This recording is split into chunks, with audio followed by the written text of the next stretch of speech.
morning. If everyone could take their seats and we can get started with our program, that would be fantastic.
Good morning, good morning. If you can find your seat and we can get our program started. We have a lot of honorees to recognize today. And so I know it's wonderful to see people in person. And it's really hard to tear each other away, but I'm going to ask if you could please find your seat and we can get started with our program today. So my name is Carrie Ann Farrell Hines. I'm the president of the Los Angeles County Commission for Women.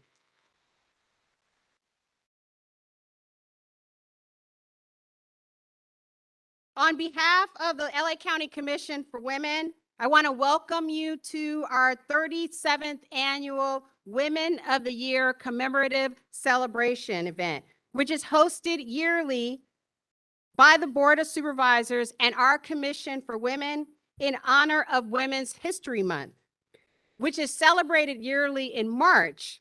But this year, with the uncertainty of how the COVID pandemic would impact social activities, the event was postponed and planned for today.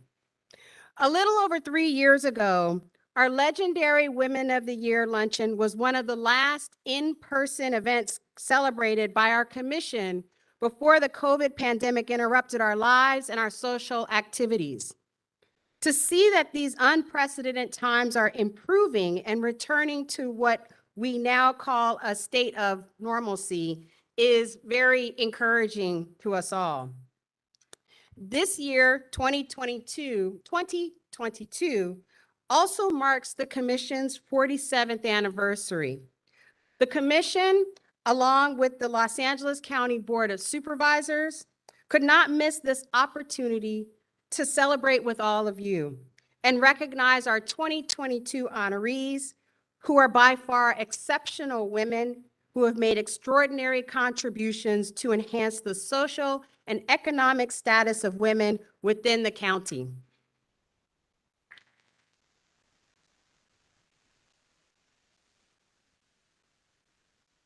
We are also proud to celebrate 102 years since the passage of the 19th Amendment, which granted women the right to vote.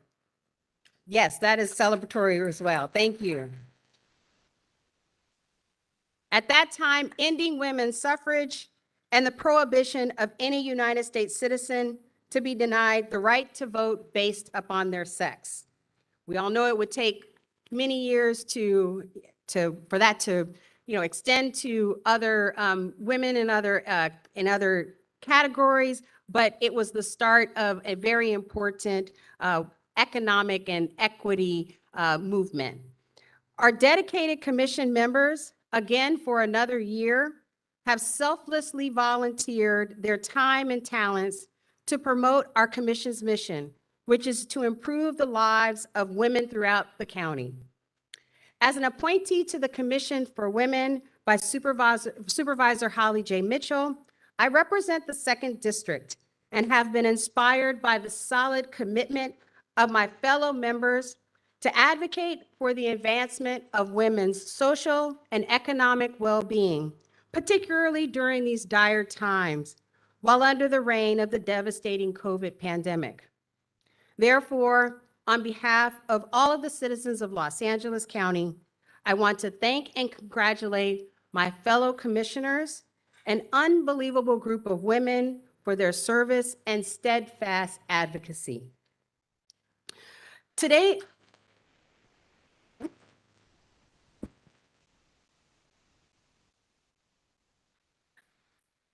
event is made possible by the joint efforts of many people and organizations. I particularly want to acknowledge and thank our county supervisors for always being supportive, and our sponsors, as well as many other contributors for their generous donations. A very special thank you to our Commemorative Celebration Committee members, Vice President Elizabeth Warren, Commissioner Irma Archuleta, Commissioner Julie Friedman, Commissioner Dr. Regina Smith, Commissioner Barbara Capos, and Commissioner Ana Maria Garcia for the generosity of their time and efforts. And I particularly, yes, thank you.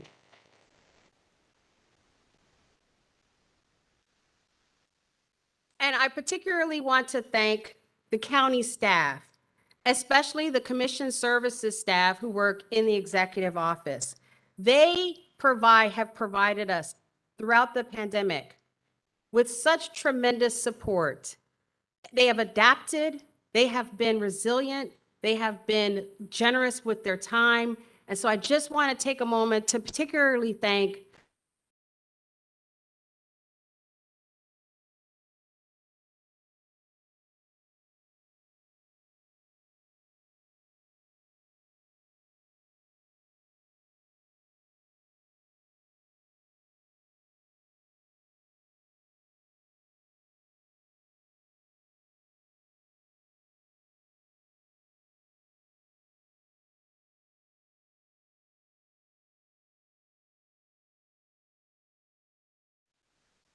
and to all the women throughout Los Angeles County who are making their personal contributions to improve the lives of women who live in this great county.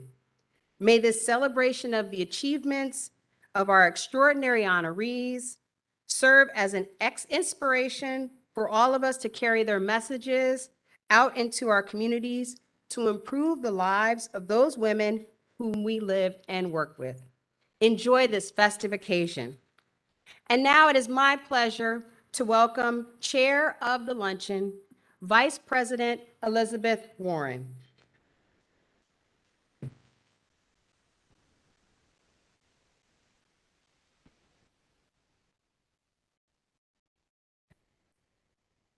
Thank you, President Hines. Good morning and welcome to all of you to the 37th Annual Women of the Year Commemorative Celebration. Before I move on, I just want to say thank you to President Hines for the work that she has done leading our commission for the past 2 years. You heard her talk about all of us and the staff and what an incredible job our commission has done, but I want to thank President Hines for her leadership, her mentorship, and her dedication to our commission. So with that, President Hines, thank you. She's amazing. She's amazing. So I also wanted to extend a warm welcome and sincere thank you to all of you and everyone else joining us today to honor our 2022 Women of the Year honorees, those who continue to advance the work of courageous women of our past. And this year, it is important that we recognize the tremendous work of the suffragists and commemorate those 102 years of the passage of the 19th Amendment guaranteeing women the right to vote. Again, congratulations to all the 2022 Women of the Year. It's a privilege for us to recognize your outstanding achievements. We salute you as role models for all women and future generations to come. And on behalf of the Los Angeles County Commission for Women, I also extend my deep appreciation to each of our sponsors for your generous support and contributions toward this event. Proceeds from this event will help fund educational scholarships for young women. We also have some great silent auction items in the lobby, and all the proceeds from the silent auction will be used to fund that scholarship program. So please keep those women in mind when you place your bids. And I'd also like to acknowledge my fellow members of the commission for their commitment to serve on the board, for the Board of Supervisors and the community on behalf of all women. So commissioners, please stand or raise your hand to be recognized. All of our commissioners, please, that are out there, raise your hand or stand. Thank you. Thank you.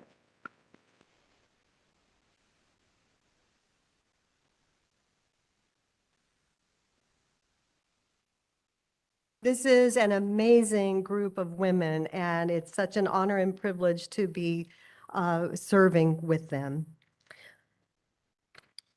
So today we also have the past Women of the Year recipients joining us. So those past Women of the Year recipients that are here, please stand and raise your hand so we can also recognize and acknowledge you. Thank you.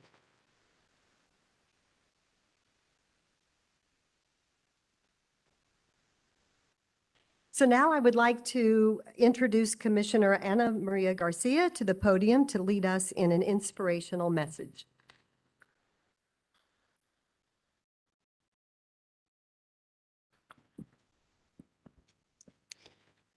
Good afternoon. My name is Ana Maria Garcia, and I'm a commissioner for the 1st District. Thank you. And it is a great honor to welcome all of you to this very special gathering. As we come together today, we quiet our thoughts and begin gathering with grateful hearts. Let us begin by giving thanks for our ability to be in each other's presence today. Let us reflect about the women in our own lives that share gifts of courage, grit, compassion, empathy, excellence, and yes, a little grace. Today, we will hear inspiring stories that will fuel our hearts and minds so that we always remember that we are enough, that we can find our path, that we can access creativity to live our best lives. We give thanks for our collective energy that lifts and celebrates the incredible work of women, our grandmothers, mothers, sisters, daughters, and granddaughters. Let us commit to renew the fire, passion, and fountain of strength that empowers us to believe in our full potential, to address our issues head on, create our journey, and move towards our tomorrow with the confidence in ourselves and each other. We are grateful for this nourishment of our bodies and spirits. We appreciate the hands that have worked to prepare our meal and those serving it today. Can we recognize them with a round of applause?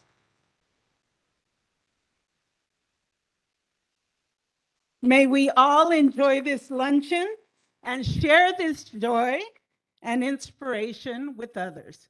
Enjoy your lunch.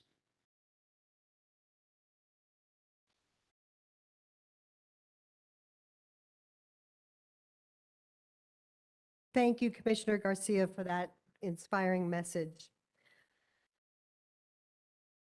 So now I'd like to introduce our color guard, the presentation of our flags and color guard, please. So for everyone who is able, please stand if you can for the presentation of the flags by the United States Army Recruiting Battalion, Los Angeles.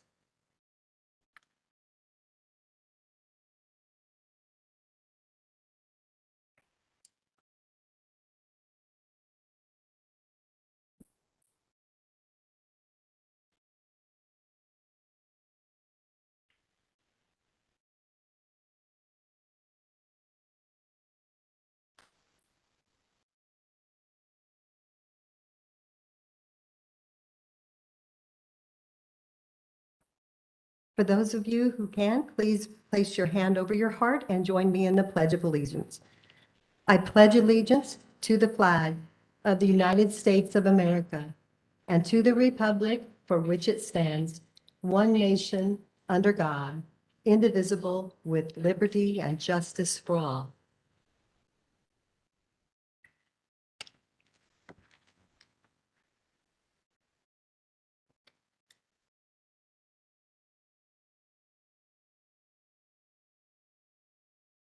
Miss Sierra Kerr with our national anthem.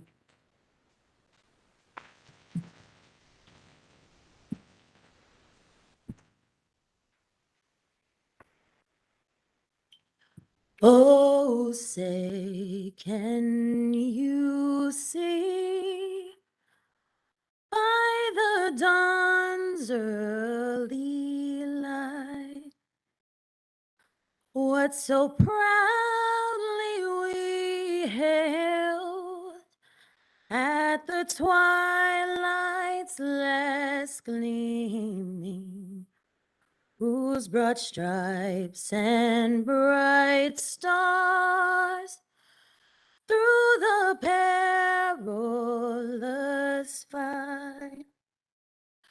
o'er the ramparts we watched were so gallantly streaming, and the rocket's red glare, the bombs bursting in air, gave proof through the night that our flag was still there. Oh, say does that star-spangled banner yet wave o'er the land of the free and the home of the brave.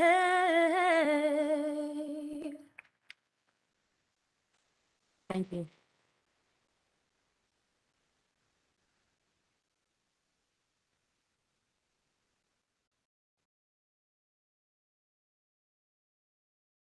That was just beautiful. Your national anthem was performed by Sierra Kerr. So thank you, Sierra, for such a beautiful rendition. We'd also like to thank the United States Army Recruiting Battalion, Los Angeles, proudly and sincerely with the honor guard. Staff Sergeant Shelby Bragg, Staff Sergeant Richard Alajasic, Staff Sergeant Christian Eaton Ocasio, and Sergeant Jung Yam Guo. Please give them all a round of applause as well. And now I'd like to welcome President Hines back to the podium to announce our VIPs.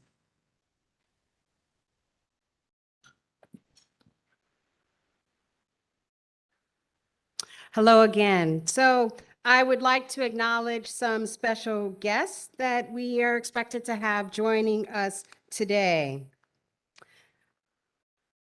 Of course, the members of our Board of Supervisors, Chair of the Board, Supervisor Holly J. Mitchell, 2nd District.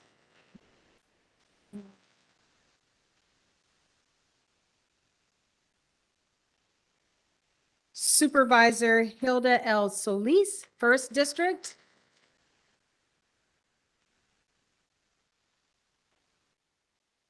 Supervisor Sheila Kuehl, 3rd District.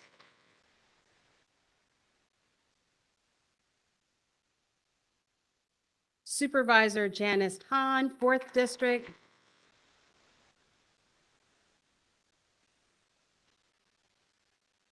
And Supervisor Catherine Barker, 5th District.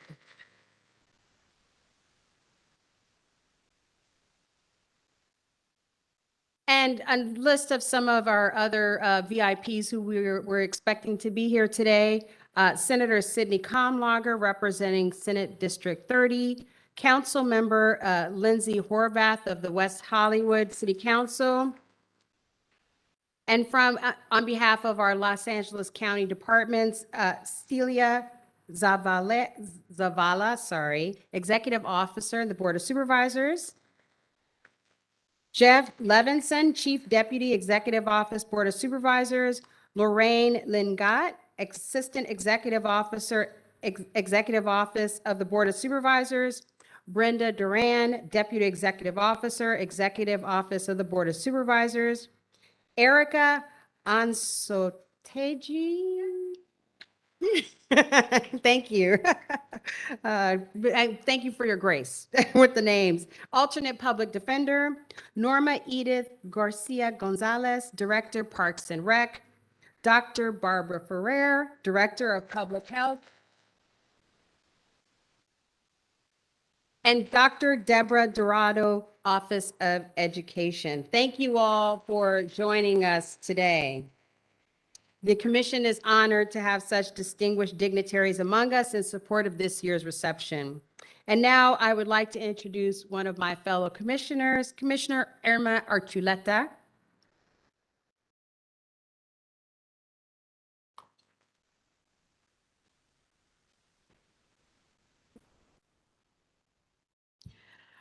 Good morning, everyone. And congratulations to all our honorees. As I mentioned, as it has been mentioned, my name is Irma Archuleta. I represent the First District and was appointed by Supervisor Solis, and I also serve as the chair for the Education Committee. In addition to recognizing Women of the Year recipients, this luncheon is currently the Commission's primary source of raising funds to provide scholarships for young women to assist them in achieving their educational goals. It is truly moving to listen to the recipients share their personal stories and how receiving the scholarship money impacts their lives. At our table, or at your table, you will find information about our scholarship program and donation envelopes and pledge cards. We encourage you to make a donation today, but if not, please take the pledge card and drop it into the wishing well located in the lobby. We will contact you regarding your pledge. Remember, no donation is too small, and all donations are greatly appreciated. Truly, this is the only source of revenue that we have for these scholarships, so I really encourage you to donate today. The commission has provided approximately $372,000 in educational scholarships to young women. Today, we have a couple of those women with us. Could you please stand, Lucero Noyola?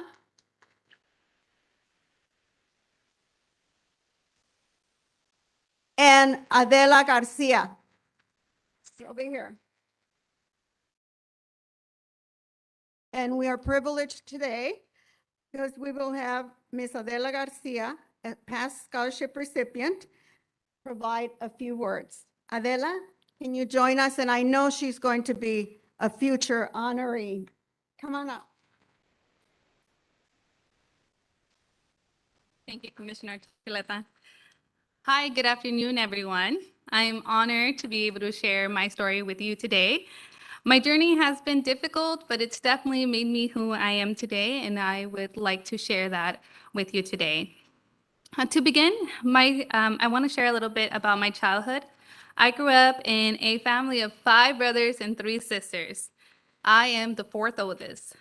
My mother battled depression and anxiety in my younger childhood. She would lash out for no reason and couldn't really take care of us financially. She couldn't hold a job or take care of us at home, and the money my father would make wasn't nearly enough. With that said, a lot of the responsibilities fell to the older siblings. We took care of the house chores, took care of the younger siblings. And then I started to grow up and I realized that my older siblings were leaving the house, one by one. And so the responsibility was left to me at 14. Although I was just a child myself, I was determined not to allow social services to take my younger siblings. Because of all my responsibilities, I had to quit high school at the age of 16, but I was still determined to finish high school somehow, some way, even if it meant not crossing the stage with my friends. So I enrolled in an independent studies program, and I was determined to finish high school. And then I met a boy, and you guys can imagine what happened next. I had a child at 17. 9 months later, I gave birth to my son, Matthew, who's now 10. I share this difficult part of my life with you all because it's programs like the Women's Commission Scholarship Resilience Scholarship, that really make a difference for us first-generation Latina women here in the LA County. I received the scholarship in 2 different occasions, and I didn't have to worry about whether I was going to take my internship, work, or pay for my tuition in some sort, or my childcare. So with the support of the Resilience Scholarship, I was able to receive my AA in sociology from Glendale Community College in 2019. Thank you. And then I went ahead and I transferred over to Cal State LA, and I'm set to graduate this fall 2020 with a, thank you, with a bachelor's in science and rehabilitations and a veteran service certificate with a minor in behavior analysis.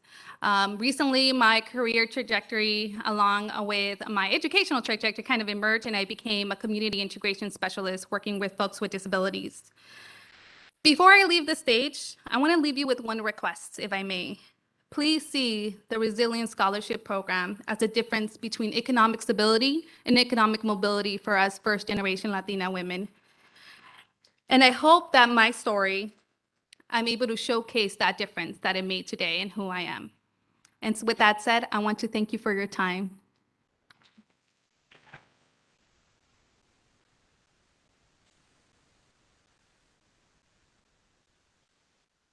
Thank you, Adela, for your inspirational words. On behalf of the commission, we wish you continued success, and we know we will see you here in the very near future as an honoree.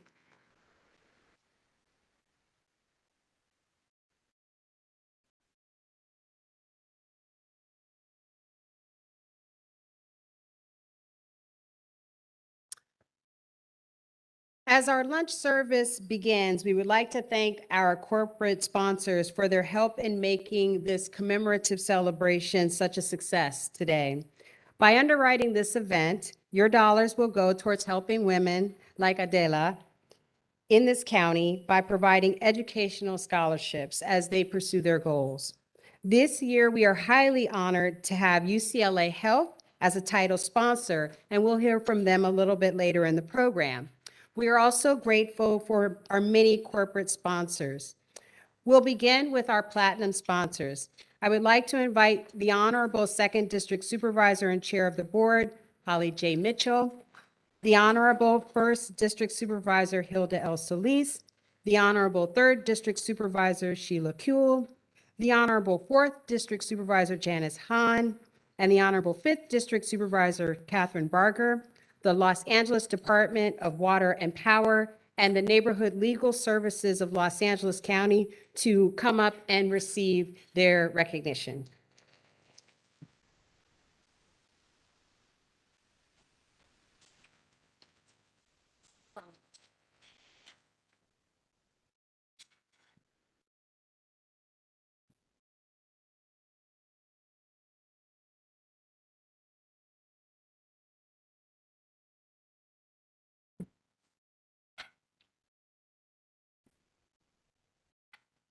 I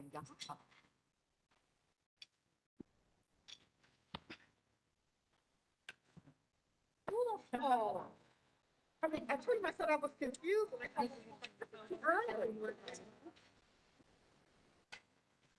Stop.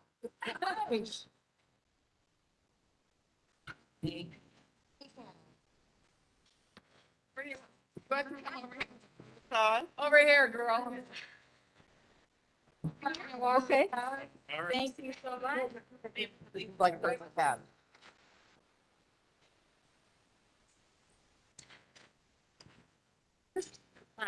And we will give a yes. And we'll hold on to we'll hold on to your, and yes, if you could come on up.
No, that's not the big one.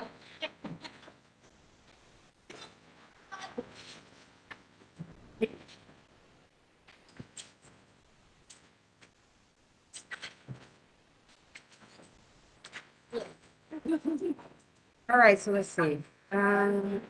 Okay, now we're. So next, I would like to invite to the stage our gold and silver sponsors, LA Family Housing, California Teachers Association, and Blue Shield Concur Invoice Capture.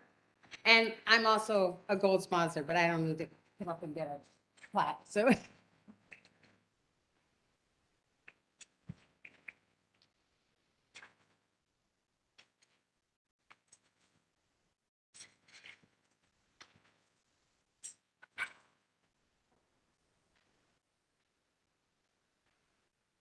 Okay, all right.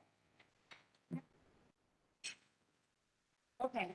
And lastly, I'd like to express our gratitude to our bronze sponsorships, Essential Access, Dialed In Partners, St. Anne's Family Services, and California Black Women's Health Project. Please accept the certificate of appreciation displayed at your tables.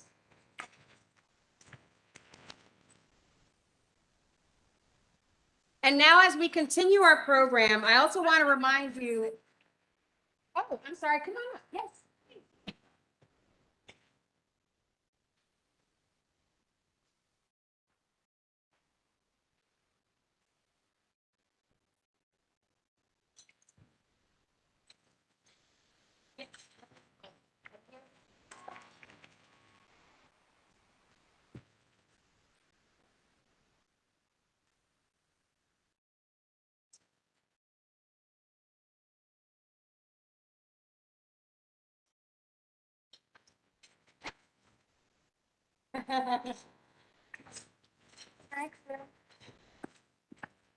So as we continue our program today, I also want to remind you that the silent auction is still going on, and it'll be closing in about 15 minutes, and may the highest bidder win. So while we're continuing with our luncheon service, we're going to continue with our program, and it's now time for us to begin honoring our 12 extraordinary honorees. So we'll start with the district honoree presentations from our supervisors.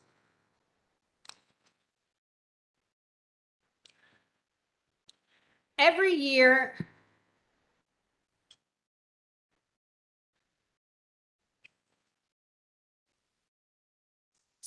each supervisor selects a woman of the year from her district to be awarded for her outstanding contribution in the community. I would like to introduce Second District Supervisor and Chair of the Board, the Honorable Holly J. Mitchell, to introduce her honoree, Bridget Coulter Cheeto.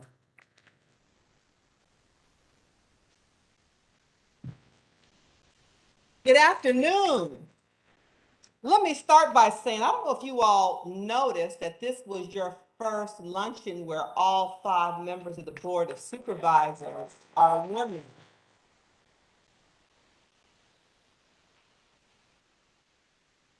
You all did that. You all did that, and the 5 of us are clear about that. I want to thank you. And it's really great to look out in this room to see all of you, these amazing flowers. I'm glad to be here. Want to give a shout out to the Black Women's Collective, folks flew in from Sacramento. We see you. They're here. And so, President Hines, I'm very proud to participate in today's program under your leadership. And again, I'm thrilled to be back in person and to honor Bridget. If you will indulge me for a moment, my last year in the California State Senate was in the middle of COVID, and the Women's Legislative Caucus does a Woman of the Year. In fact, the entire legislature. And we weren't able to do our event that year. So I invited to join me today my honoree from 2020 as my Senate Woman of the Year, Suzette Shaw. Suzette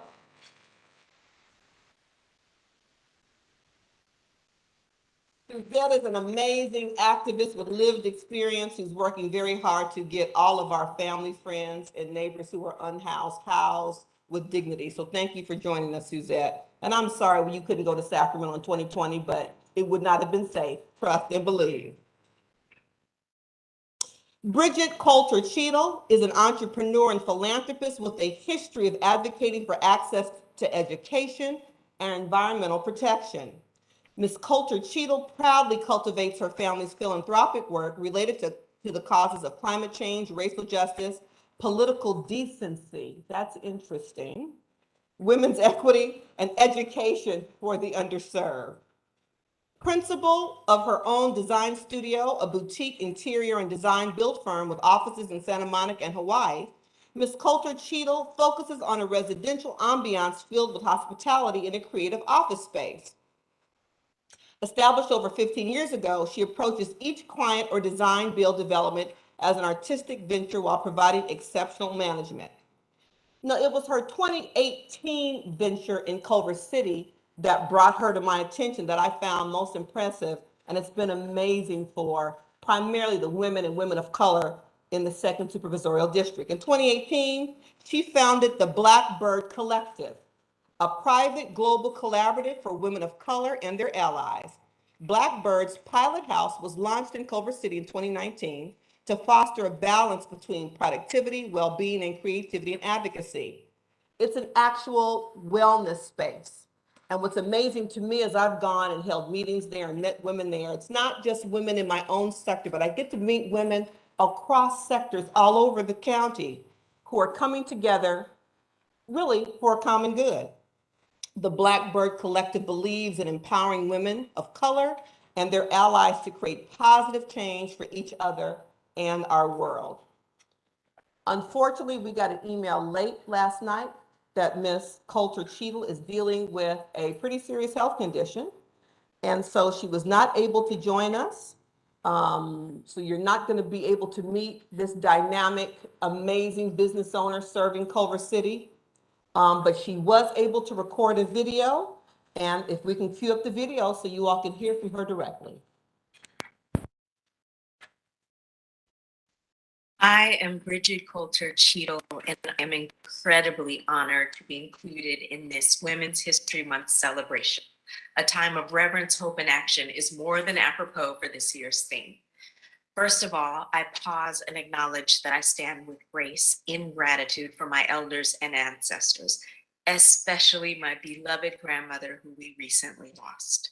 I stand on the shoulders of many, my mother and aunties especially, the extraordinary Black women who didn't have access to the same opportunities and sacrificed so that I could have a great education, excel, and made me a great cook. Jacob family gumbo is not to be missed. But in all seriousness, thank you, Supervisor Mitchell, for nominating me and the commission at large for recognizing Blackbird, a private yet inclusive digital and physical work and well-being community for ambitious women of color and allies to create positive social and economic change for each other in the world. Entrepreneurship and leadership as a whole can be a lonely adventure surrounded by people. In safe spaces like Blackbird, together in aligned community, we are less alone. I'm a designer, and the quality of the space in which we gather is important. So Blackbird is luxury at the intersection of inclusivity and accessibility, a space not traditionally considered when thinking of women of color, and we want to shift that narrative for the culture as a whole. Our excellence is reflected in the makeup of our character, our perseverance, our audacity, optimism, and resilience in the face of outside bias and challenge, but well known within the community at large. Based on 4 essential pillars, productivity, well-being, creativity, and advocacy, Blackbird is a space to cultivate the inspired celebration of our authentically unique yet interdependent stories. We create content centered on women of color to educate, inspire, support, and highlight our journeys. The base of all of it is storytelling from that old days back around the rock and the fire. So we're happy to continue that tradition. I'm sorry I couldn't be there in person to celebrate with all of the honorees, but my heart and passion for the collective work is full. Thank you, and we can't wait to welcome you to our Blackbird flagship in the coming years. Thank you so much in joining me in honoring Blackbird Collective and Mrs. Cheadle. Thank you all. Have a great luncheon.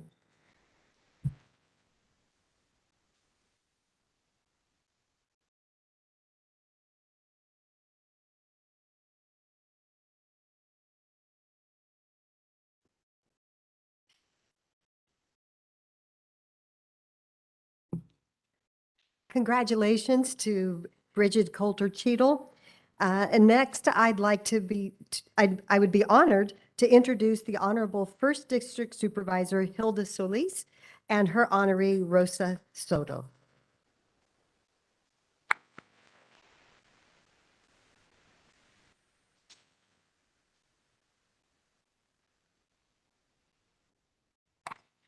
Well, good afternoon and hola, buenos días a todos.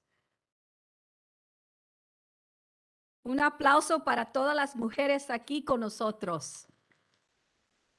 A las mamás, las tías, hermanas, primas y amigas y amigos que están aquí con nosotros hoy día. I want to thank President Perry Ann for that very warm introduction, but I also want to thank the entire Commission for Women, with a particular shout out to my commissioners who have been working for many years to help put this event together. And we know in the last 2 years, we had to take pause because of the pandemic. So please give a round of applause to Irma Archuleta, Barbara Papos, Ana Maria Garcia. Wow, I can't believe it's already the 37th annual Women of the Year Commemorative Celebration Awards.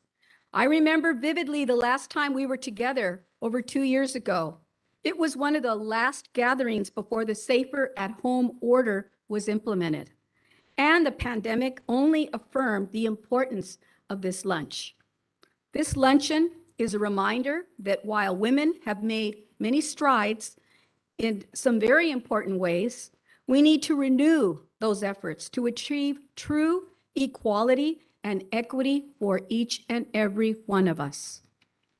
And since this event's theme is around reverence, hope, and action, I want to begin by shining a light on the news that broke just 1 week ago. The Supreme Court draft opinion on Roe versus Wade. I'm angry, saddened, devastated, and enraged.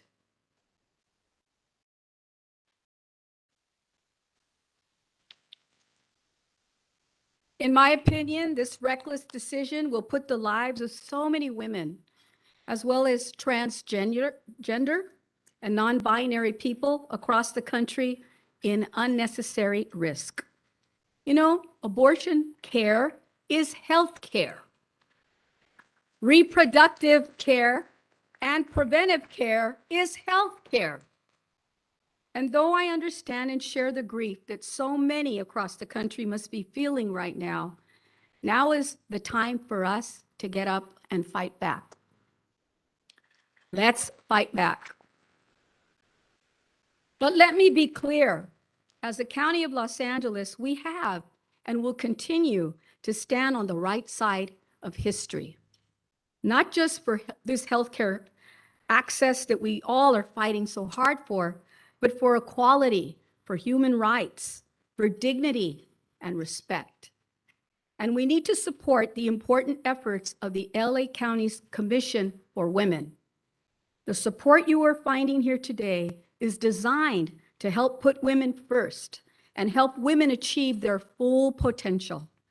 And it's not lost on me that in addition to working full-time jobs, women have had to become the primary caregiver in their families, often taking care of both their children and their older parents.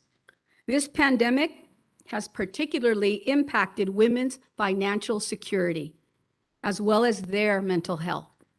So when we talk about recovery and rebuilding, we must center equity and find solutions to problems that women have faced before and even during this pandemic. And that's why I am so pleased and honored to present this year's First District Women of the Year to a fierce Latina who has uplifted working women to reach their full potential. Her name is Rosa Soto. Let's give her a big round of applause. I have known her for more than 30 years. Yes, she was a lot younger. I think she was in college when I met her. And she has never let me down. But right now, she has a very important role that she's playing. She is the executive director of the LAC USC Medical Center Foundation and the Wellness Center at the historic General Hospital situated at our LAC USC Medical Center campus. During her tenure, the foundation has led referral pipelines and partnerships with over 30 nonprofit partners and our comadres, the prometoras that are in the back room. Muchas gracias a ellas. Helping women to gain access to food and to health and to mental health care as well as jobs, and assisting them with issues of housing evictions and domestic violence. Rosa is a first-generation Latina from very humble, hardworking Mexican parents who are here with us. I'd like to recognize the Soto family and her children.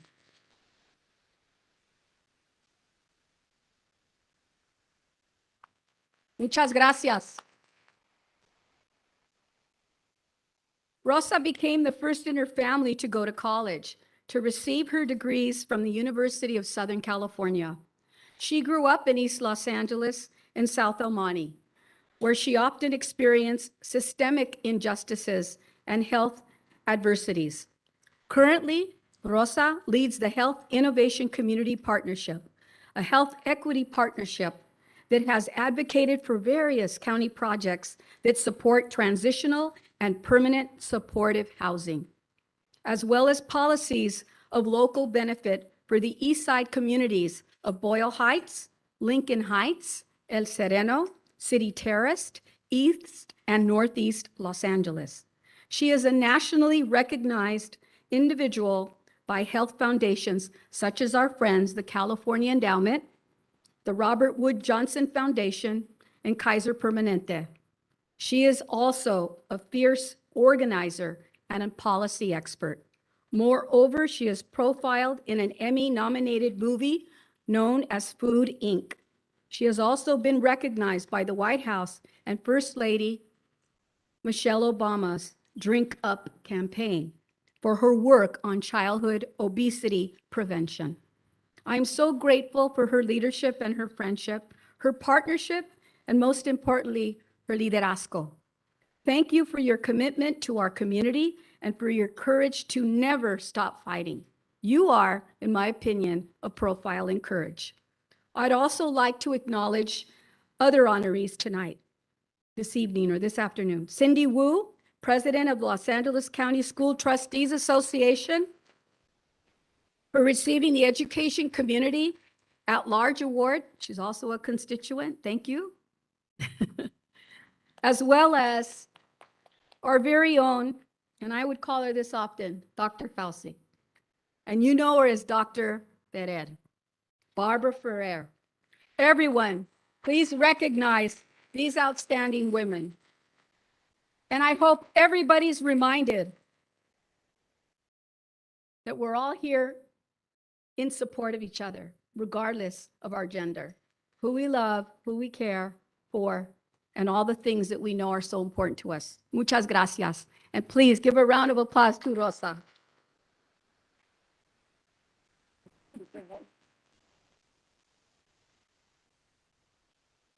Thank you so much, Supervisor, for this incredible honor. And thank you to the commission and all the incredible women that make events like this possible and who make the world what it is today. And that is what I want to talk about right now.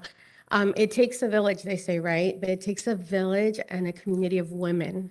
And I am so ever grateful to each and every one of my mentors and my supports and My mother, supervisor, recognized her. My parents, who worked so very hard when I was little. My dad had 3 jobs.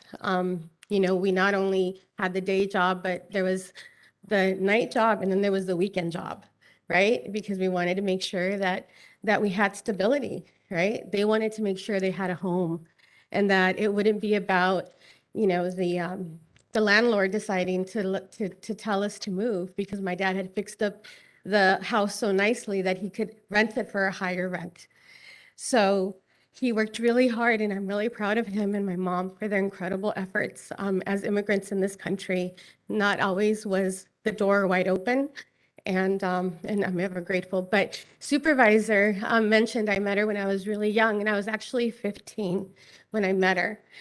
And I will never forget because, she had been an incredible leader in Cal Soap already, and she was in the assembly. And, I just could not believe our first Latina in California, right? Assemblywoman. And so just so very honored that I have a living legend that I get to watch every time. And she says, we work hard, but we're trying to keep up with her. She's amazing. And so, I started my work I want to be a journalist. I wanted to write, and I knew I was good at it and I loved it. But then they were telling me how to write, and they told me I couldn't get too involved in the story, and I really couldn't do that, right? It meant so much. So I met another incredible mentor, and Aida, she's here, and she did incredible work in reproductive health. It's so important today. And I fell in love with nonprofit, right? She started her own nonprofit with other Latina women, and here's my career, right? Policy and community organizing. And I love every minute of what I do. And not only the women, but the men who have been so incredibly just willing to give us an opportunity to be by our side, to support us in the great work. But health is so important, right? I have a lot of disparities in my family. Everyone in my family had diabetes growing up, and then there was the other impacted things. So when I heard about the Wellness Center, and there's an incredible woman that I also want to say thank you to, and that is Dr. B. Solis, who we lost last year. B said to me a few times, there's this incredible program that we're trying to launch, and she believed in it so much.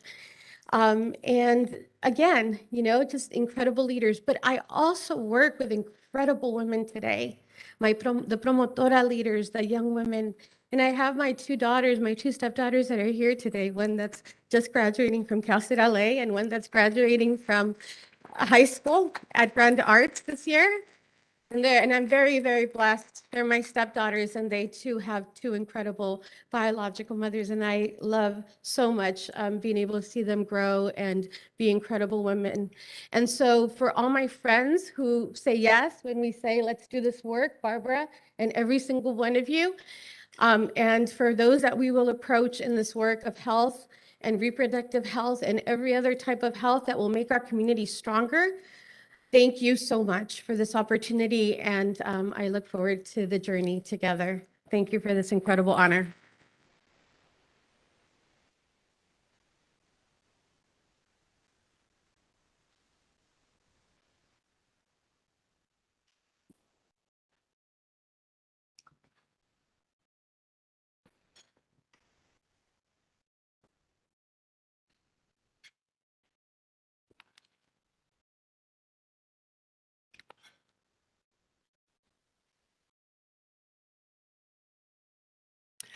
Congratulations once again to Rosa Soto. Yes. Our next district honoree is from the 3rd District. Please welcome the Honorable Supervisor Sheila Kuehl and her honoree Stephanie Glaske-Gamer.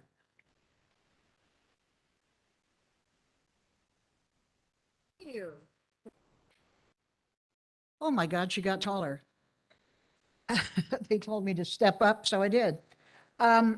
First of all, I really want to thank the Women's Commission for all of the great work that they have done and have been doing, even though we haven't been able to get together and have this luncheon to celebrate them. I'd like to thank my appointees, Bobby and Julie and Vanessa, and for their hard work. And I also want to take credit for Carrie Ann Farrell Hines, who is now the president and who was a third district appointee. And then Holly, as you might imagine, won the arm wrestling contest.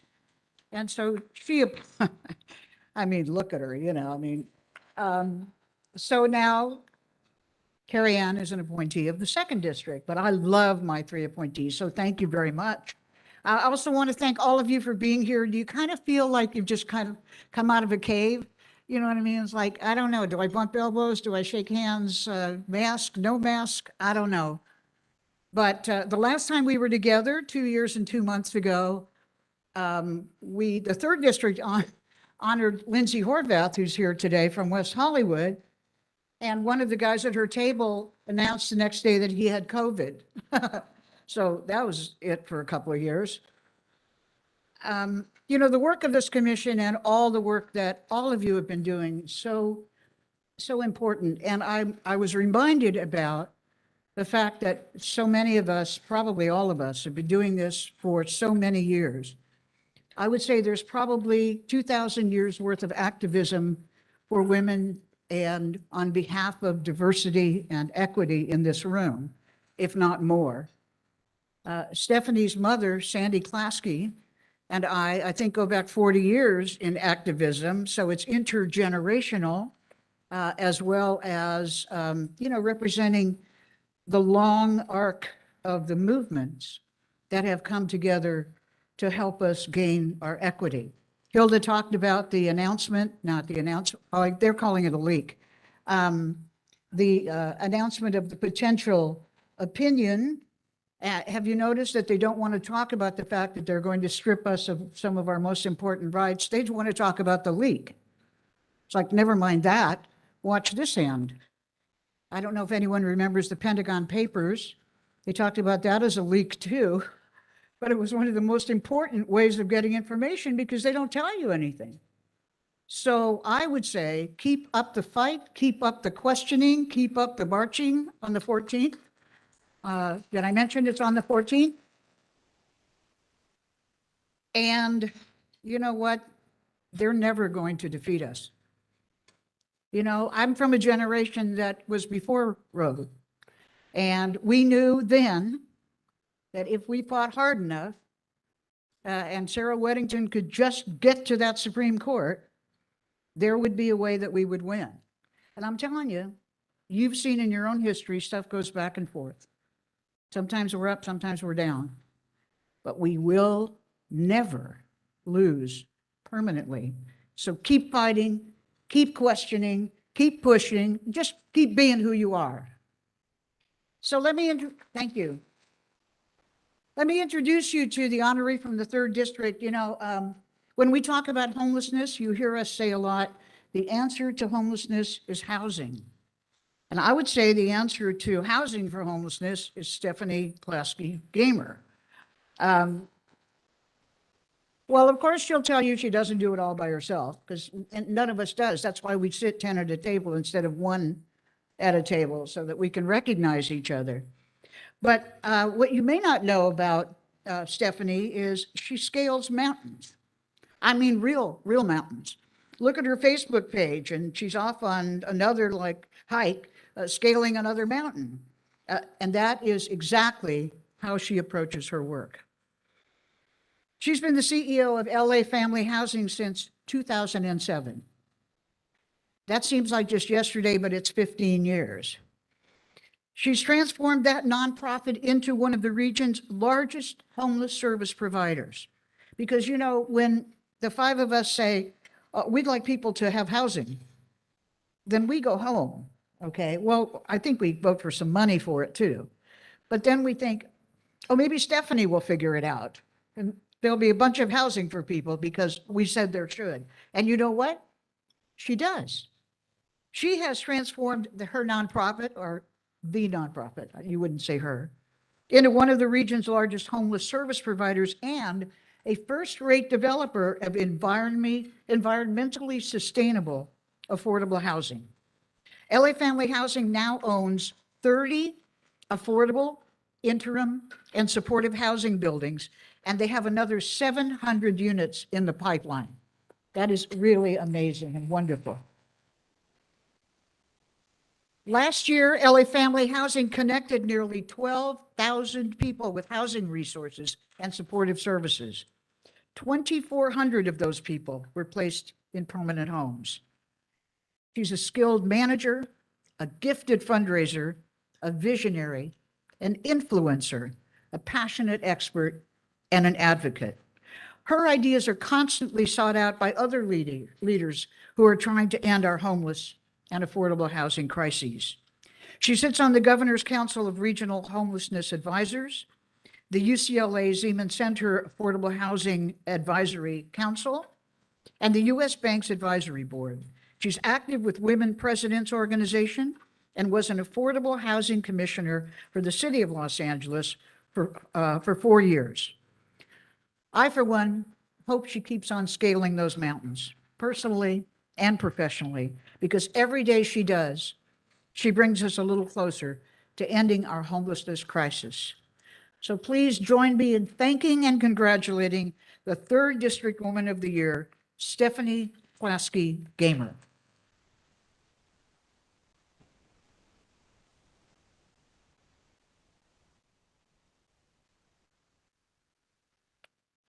A little injury from one of those climbs. It's like my knees in 3rd grade. I hope you weren't climbing where I was in 3rd grade. Supervisor, thank you so much. It's an incredible honor to receive this award, especially from you.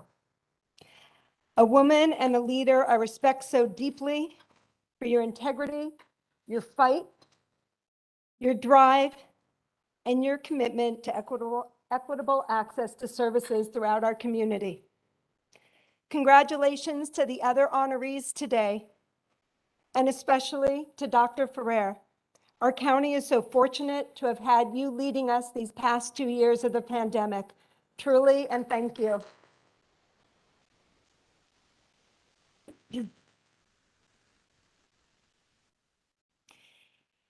It has been said that unless you set out to do more than you could ever possibly do, you will never know all that you can do. I am so humbled to receive this award. And as you said, I believe it was given to me in large part because of the impact of the entire LA Family Housing team. I am enormously proud to work alongside the women, men, and non-binary staff of our agency who have innovated and given more to our participants and to the housing and homeless services sectors than they ever knew they could do during these past couple of years. And all the while, lifting each other up as we collectively supported our clients transitioning out of homelessness and poverty. I appreciate that each member of our team has a different path that leads them to LA Family Housing.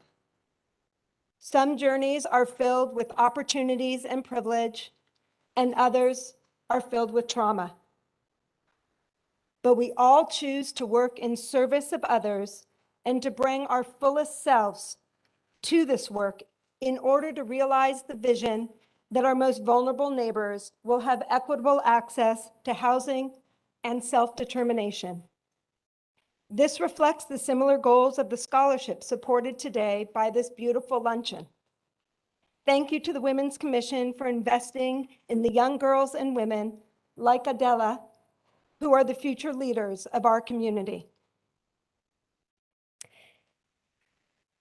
I want to give a special thank you. I want to give a special thank you to my parents, whose own lives of service have been a model for me. I'm so grateful not only for their support of my path to my leadership, but maybe more grateful that they are my partners along that path now.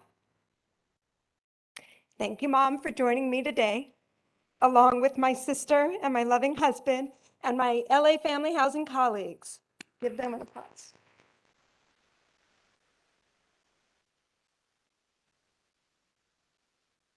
A very sweet note and full circle, as the supervisor noted.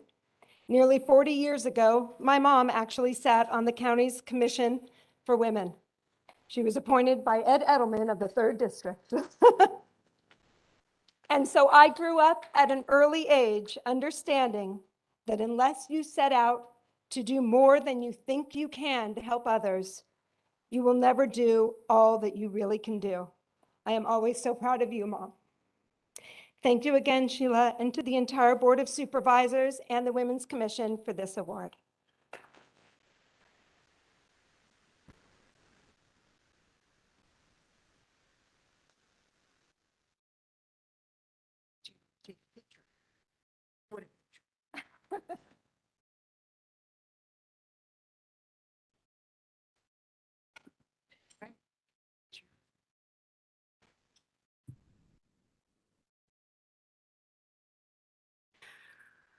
Many congratulations to Stephanie Klasky-Gamer.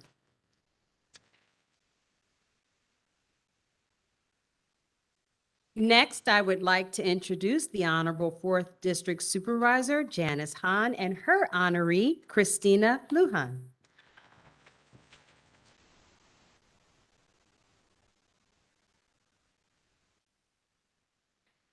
Thank you very much. It's so great to be here today as we again celebrate so many wonderful women here in LA County. This has been an annual event. We've been absent in person for a couple of years. So I really want to thank everyone who has helped us come back together, particularly Elizabeth Warren, who is the chair of this luncheon. I think she deserves another great round of applause. So far, so good, I think. She's one of my appointees to the Women's Commission, as well as Dora Halcido and Patricia Lopez are my commissioners. Let's have a round of applause for them. And I also wanted to give a shout out to the 3 other women who have stepped up to work on behalf of women in this county. Jane Templin, Perla Hernandez, and Carmen Shea served as my appointees to the Governing Council of the Women and Girls Initiative. Thank you so much. Okay, so I have the honor of introducing you to the Woman of the Year from the 4th District, Christina Lujan.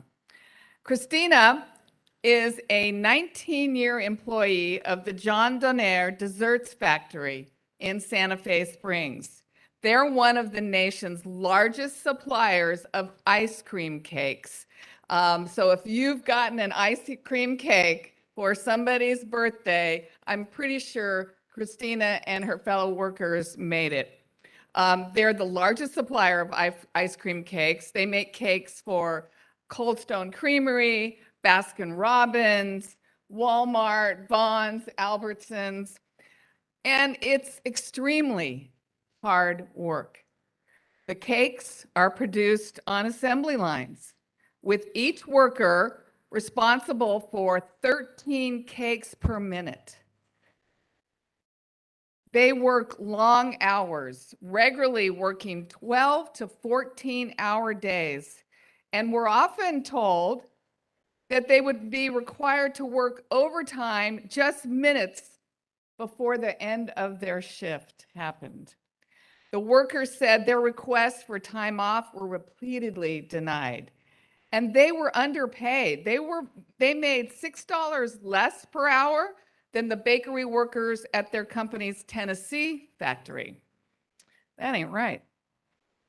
So last year, Christina and over 100 of her fellow bakery workers, mostly immigrant women, went on strike.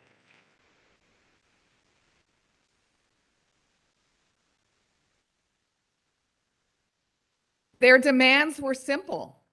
They wanted better pay, less frequent 15-hour workdays, and more respect from their employer. The strike began in November and stretched for weeks and then months. They spent every day outside, enduring heat waves and then cold and rainy weather as the winter set in. The employer even turned on the sprinklers, knowing that it would get them wet where they were standing. They spent Thanksgiving, Christmas, and New Year's, and every day in between on the picket line, often with their kids with them. And Christina became one of the leaders of their effort, organizing events, even joining Bernie Sanders in a virtual national town hall on labor issues. She told her and her fellow workers' story in a video that went viral, bringing national attention to their strike and putting more pressure on their employer. Finally, 113 days after their strike began, the workers won.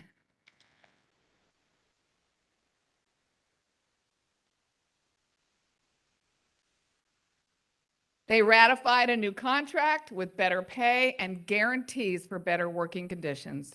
Christina and all of the John Donaire workers who went on strike are an inspiration. I know they are to me, and I'm sure they are to everyone. Their fight was long, it was difficult, but it was necessary. It's a testament to the strength and bravery of Christina and everyone of the women and men who were on that picket line. Their story is so important at this moment, and I know it's breathing new energy into strikes going on across the nation. But I know we don't want to strike here in LA County with our workers, so I'm just saying, I hope we negotiate that contract. You know, before I introduce Christina, if you have a chance in the program, this is the ad that I took out that congratulates her. There's no page numbers in the program, but if you can find this picture of her, it's right across from Hilda Solis's ad, and look at that face, and you'll see what a strong woman she was. And I know her family is here. I know her mother is here. Her father is here. Her two sons are here. Her daughter's here. I think her sisters are here.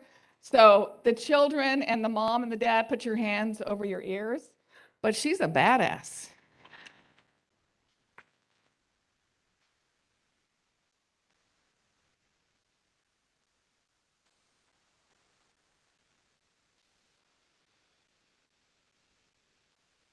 And I'm sure her children have seen that look, huh? So now it is my pleasure, my honor to present to you today my 4th District Woman of the Year, Christina Lujan.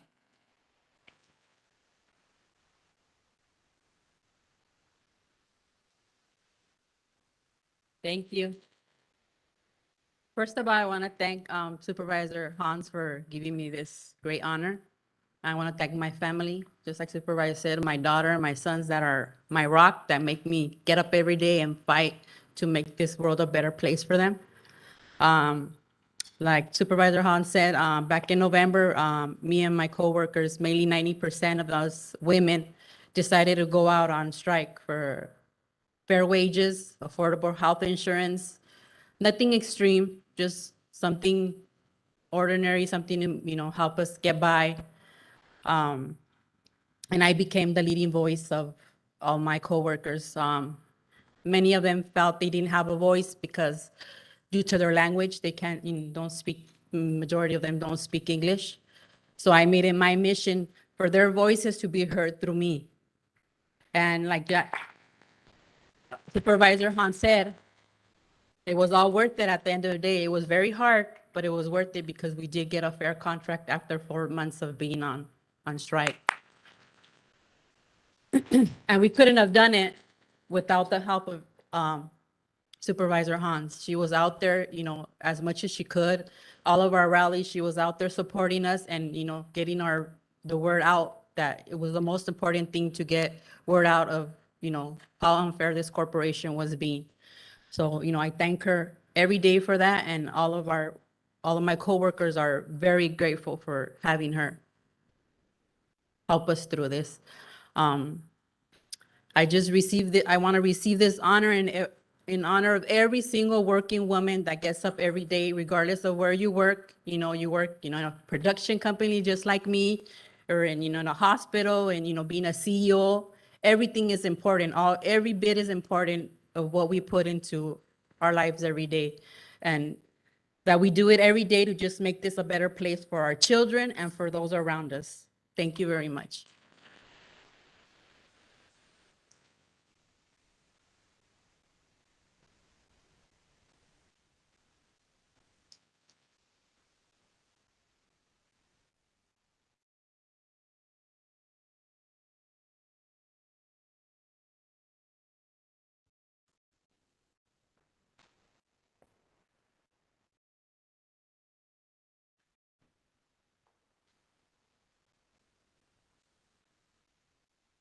Congratulations once again to Christina Lujan.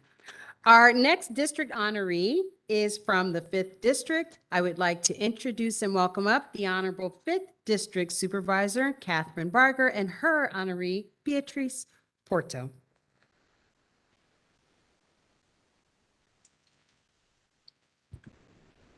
Well, good afternoon, or is it good evening? Good afternoon. My colleagues have definitely set the stage, figuratively and literally, leading up to this 5th District nominee. But I have to say that it is truly an honor to be in a room with so many remarkable women. Let's give each of us a round of applause.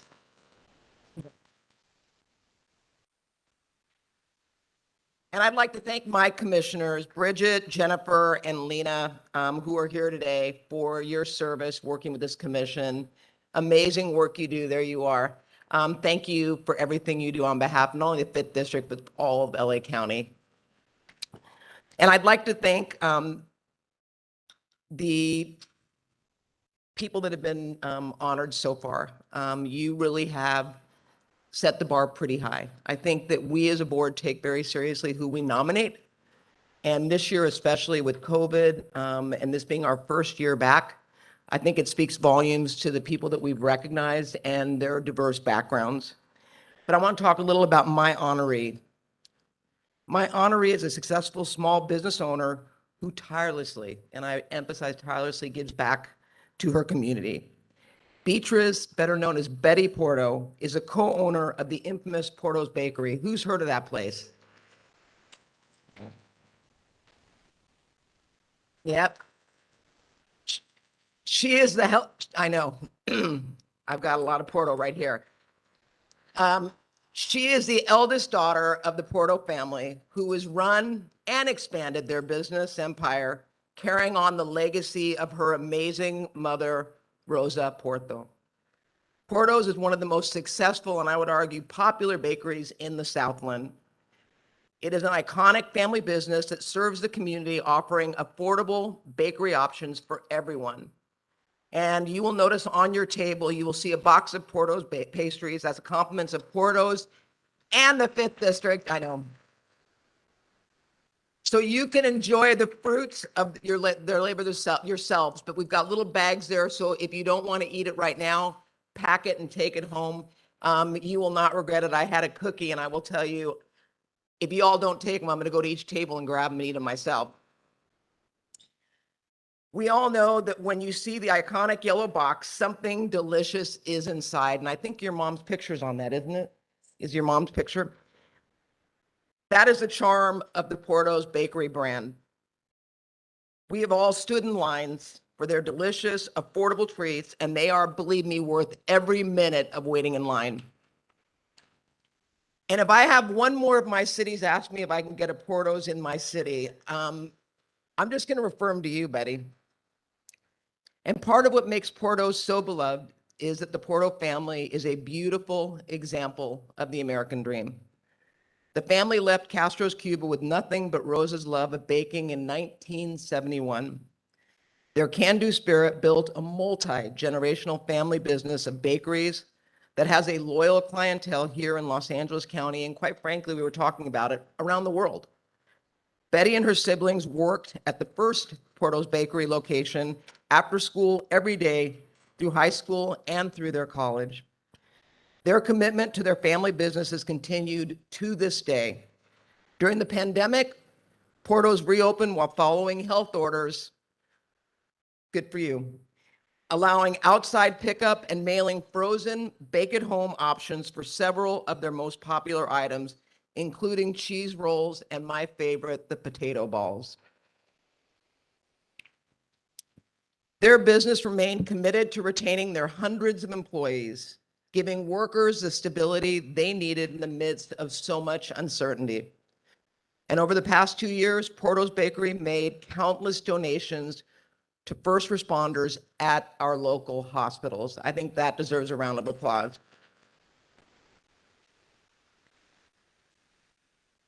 Betty Porto is not just a role model and a business owner, she is a philanthropist and really a servant leader. For decades, Betty and her siblings have deeply been involved in all aspects of the community. They support many local organizations, including the Glendale Healthy Kids, the American Red Cross, the Boys and Girls Club of Burbank, the Glendale Police and Fire Departments, Giving Children Hope Buena Park, Altamed, the Food Help Program of Downey, and the Alex Theater. For the past several years, Betty has been a supporter of Union Rescue Mission, donating the remaining food from Porto's Bakery and Cafe at the end of each day. Consistently, Porto's Bakery also honors our veterans, providing them with delicious meals. Betty is a member of the Glendale Arts Alex Theater Advisory Board and the Magnolia Park Merchants Association Board. And she works closely with the USC Marshall Family Business School, serving as a guest lecturer for Entrepreneurial Family Business Course. The Porto's family's efforts have not gone unnoticed. In 2005, Betty was named the Latin Businesswoman of the Year by the National Latin Businesswoman Association. Then in 2008, the Glendale Latino Association named Betty their Woman of the Year. Porto's has received numerous awards and honors from the restaurant and baking community for her outstanding contributions and convictions. And today it is my honor to recognize Betty as the 5th District Woman of the Year, but I have to say, if you all get a chance to meet this woman and actually her sister, it's about coming from humble beginnings, but never forgetting where you came from. And I believe that is truly what makes Betty and Porto's so amazing, is that you have not forgot where you came from, and giving back truly is such an incredible thing that you all do. So I'd like to introduce Betty Porto as the 5th District honoree.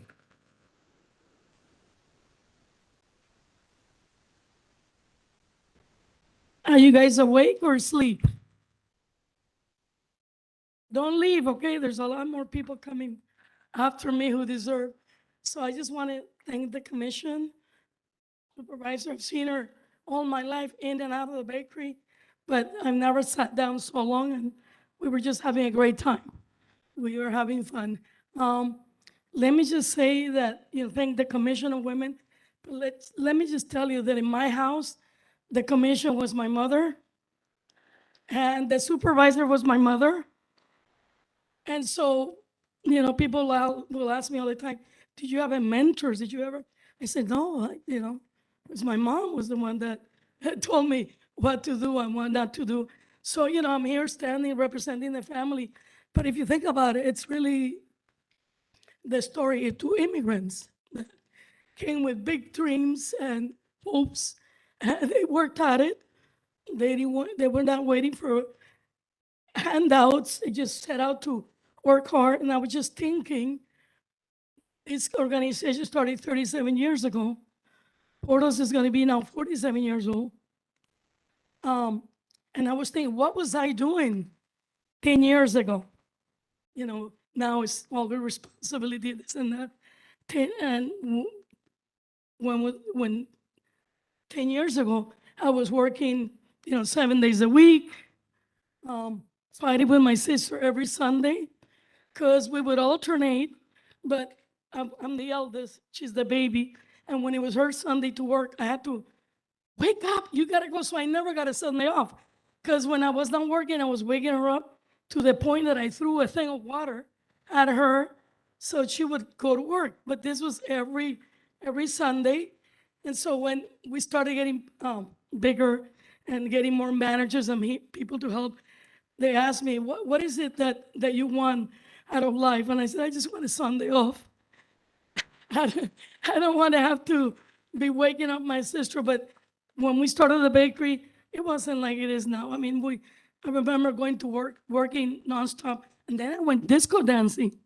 I went disco dancing Fridays, Thursdays, Saturdays. It was fun time.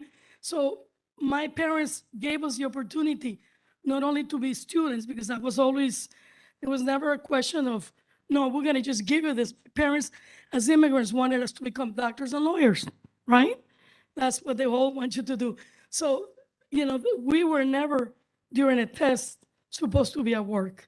So we were at 40 all the time. We needed to go to school and to study. And so when I wasn't studying, I was dancing. It's like, I told my daughter, what do you guys do for fun nowadays? Oh, we sit at a bar and we drink. And what happened to the disco days? What happened to the times when we would go dancing? And I remember going to work, coming from the discotheque, circus. Has anybody went to circus? Coming home, taking a shower, and then going back to work. And it was what we did. And if I didn't do that, I would never had a youth, because I was working 7 days a week, 15, 17 hours a day. But again, the responsibility at the end of the day was my parents. And they were, look what they created, 2 immigrants from Cuba, who big dreams.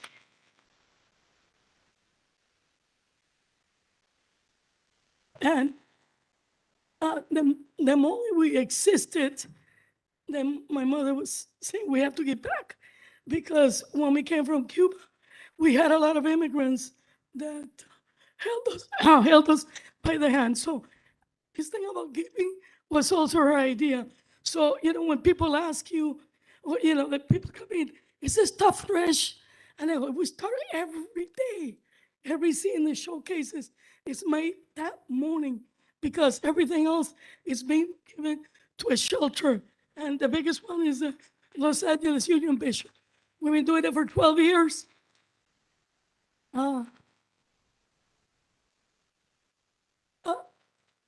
Very proud of that partnership. And it was something that we were taught, again, by our parents, to always give back when you have what you need. You don't need more than that. And then the other things people always ask us about, the people, thank you. The other thing I want you to know is that we're not alone. Each store has around 300 employees. So do the math, 6 times 3. So we employ a lot of people. We feel responsible for a lot of people. And without them, we couldn't do what we do. So right now on my table, the whole marketing department, 3 people only, all women. So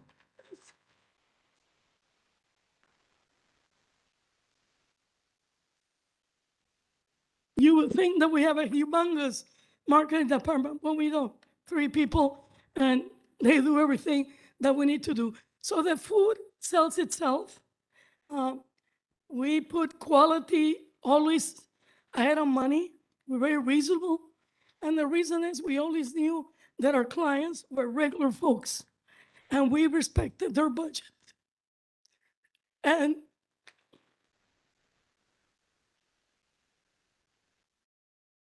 we continue to do that even today. So very careful about, in order for us to raise something 10 cents, my brother makes all the managers go all over the state of California to get pricing, and then they come back, oh, we're too inexpensive. And he goes, okay, let's do 10 cents over and over. So we respect people's pocket, and we're going to continue to give you incredible food. We will continue to hire and promote people from within the bakery to managers. I keep telling all the young ones that are starting, look, if you stick around, if you become a manager, I'm sorry, they can make more money than a teacher. they can make more money than a nurse. So the opportunities are there. People don't think about the food business as an industry, but it is a great industry. And if you have a passion for it, there's lots of jobs. And if you have a passion for it, you won't mind the long hours and the long days, because that's part of what comes along with the territory. So thank you so much for having me today. I'm gonna stick around because I don't get to sit and be served. I usually get to serve people. And so whenever I get a chance to sit on my butt and have somebody cater to me, I'm very happy. So thank you very much. Cheers.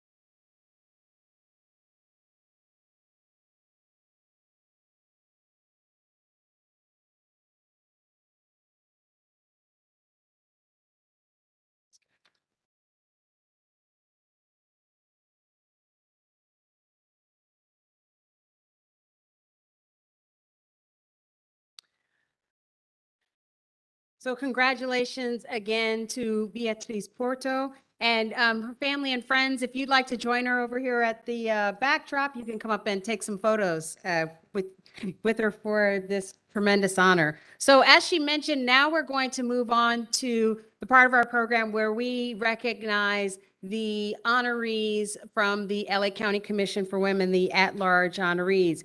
But first, I'd like to start with invite up the title sponsor, UCLA Health, in joining me in presenting the President's Award to Dr. Barbara Ferrer. So I'll introduce you all up.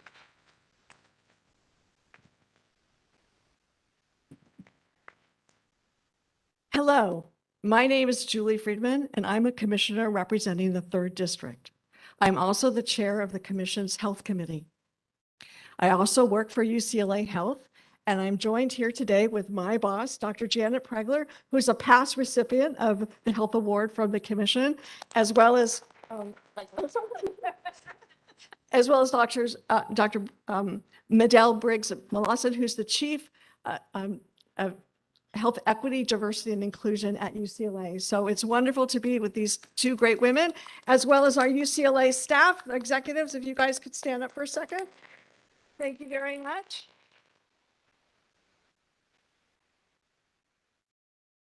We are grateful that UCLA Health has a strong working relationship within the LA County Department of Public Health, in no small part because of Dr. Ferrer's reputation, accomplished leadership. UCLA and Los Angeles County comprise the region's public health care safety net, and during the height of the COVID pandemic, UCLA Health leadership worked hand in glove with Dr. Ferrer to ensure adequate testing and vaccination capacity for frontline healthcare workers. So we are so thankful for your work and our relationship. Thank you so much.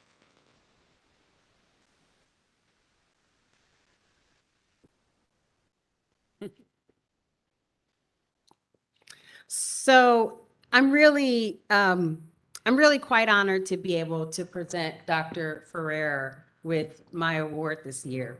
And this is a lot of emotion. It's really quite tremendous, and I'm just really honored to be able to recognize Dr. Ferrer for all of her work. And we're really grateful to UCLA Health for their strong working relationship with the LA County Department of Public Health, because it's in no small part because of Dr. Ferrer's accomplished leadership that they will be able to work together to comprise the region's public health care safety net during the height of this COVID pandemic. So their leadership, working hand in glove with Dr. Ferrer's office to ensure adequate testing and vaccination capacity for frontline healthcare workers during this pandemic, was really critical. So now to Dr. Barbara Ferrer. She's a nationally recognized public health leader with over 40 years of professional experience as a health director, philanthropic strategist, educational leader, researcher, and community advocate. As the current director of the Los Angeles County Department of Public Health, Dr. Ferrer works diligently every day to protect and promote health, prevent disease, and promote equity and well-being among more than 10 million county residents. She oversees a budget of over $2.2 billion and directs a workforce of nearly 7,000 staff to integrate the services with the county departments of health and mental health services. And she has guided the region's COVID-19 pandemic response in collaboration with county and community-based partners. Prior to serving as the LA County Public Health Director, Dr. Ferrer served as Chief Strategy Officer for the W. Kellogg Foundation. Earlier in her career, she was Executive Director of the Boston Public Health Commission. Dr. Ferrer also held leadership positions at the Massachusetts Department of Public Health, serving as Director of Health and Promotion and Chronic Disease Prevention, and Director of the Division of Maternal and Child Health. She also served as a headmaster at a district high school in Boston. Dr. Ferrer received her PhD in social welfare from Brandeis University, a Master's of Arts in Public Health from Boston University, and a Master's of Arts in Education from the University of Massachusetts, Boston, and a Bachelor of Arts in Community Studies from the University of California, Santa Cruz. On behalf of the Commission, it is my great pleasure to honor Dr. Ferrer with the President's Award in recognition of her steady leadership and her committed public service to LA County. Thank you, Dr. Ferrer. It is my pleasure to honor you today.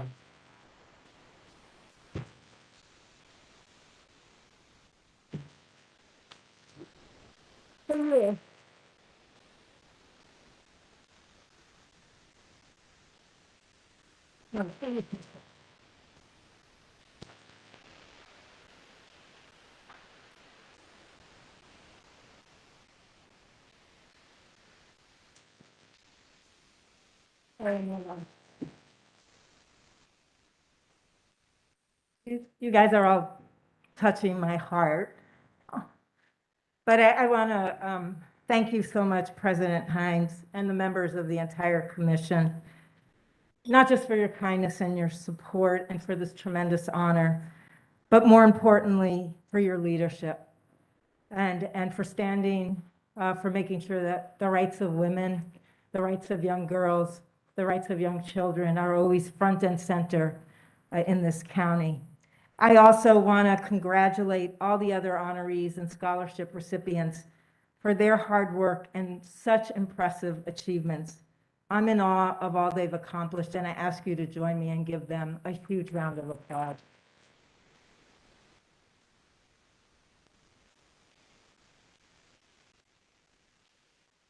I'm deeply humbled to be selected for this award, while acutely aware that this recognition represents the strength of an amazing LA County community that has come together with compassion and skill to take care of each other. Oh yeah, I can take this off.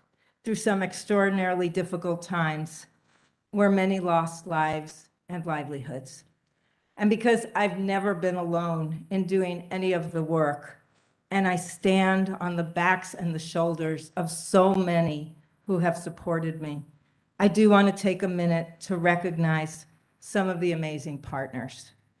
We all owe a debt of gratitude to our Board of Supervisors, 5 incredible women who have led with integrity and a focus on protecting the well-being of everyone across the county, with a profound commitment to addressing the root causes of long-standing racial and social injustices that tear at the interpersonal, community, and societal determinants of well-being. And I hope they'll stand so we can express our appreciation.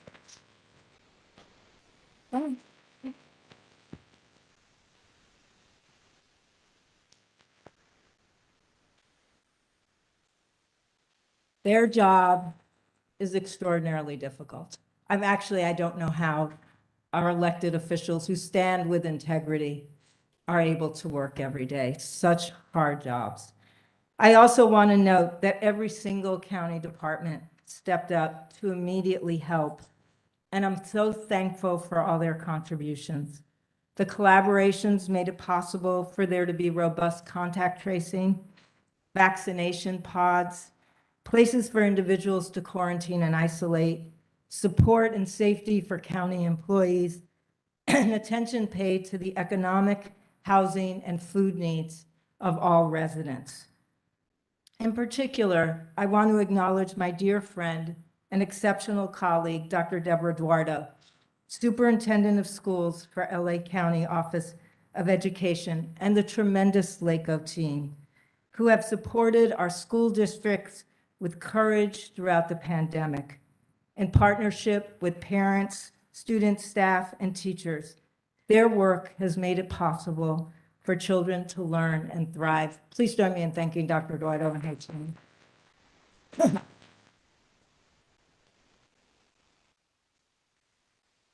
I also want to thank Dr. Christina Galley, the Director of the Department of Health Services, and the entire DHS team, who brilliantly led so many efforts across the county to ensure high-quality care services for residents, expand community testing, and build out taking care of some of the most vulnerable residents during the pandemic, including people experiencing homelessness and those who are in our prisons and jails. Part of this outstanding county family are, of course, my wonderful and talented colleagues at the Department of Public Health. Every day, I get to work alongside remarkable people who tirelessly advance the health and well-being of the more than 10 million people who live and work in LA County. This award is a testament to their commitment, their innovation, and their exceptional efforts over the past 2.5 years. I couldn't be more fortunate than to be a member of this public health team. And some of my team members are here. I hope they stand up so you can see the amazing team at Public Health. So,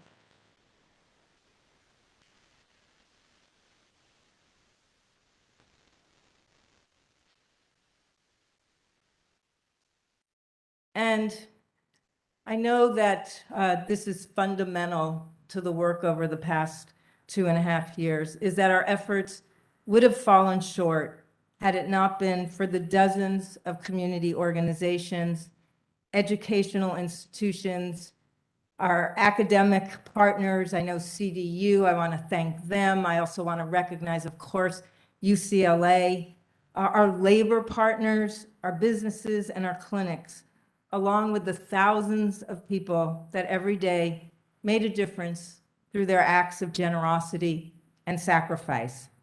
Many of you are here today, and for me, you are the heroes of this pandemic. Thank you.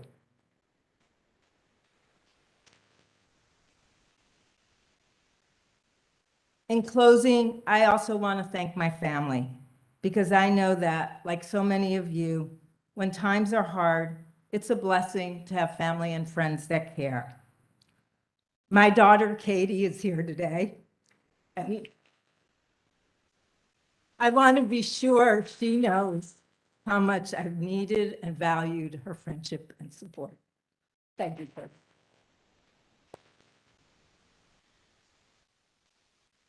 Every so often, when the work seems particularly challenging, I'm reminded of something Dolores Huerta, phenomenal justice champion, shared when she asked us all to see every moment as an organizing opportunity, every person a potential activist, every minute a chance to change the world.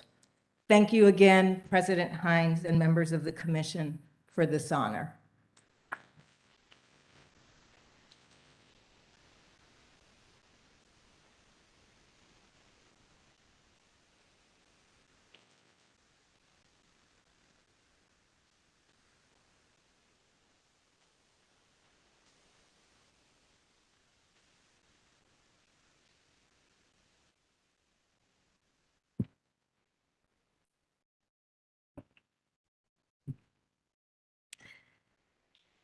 So now we'll continue with our community at large honorees, but before we do, I'd like to just give my fellow commissioners who'll be presenting some awards a heads up on who's going to be next.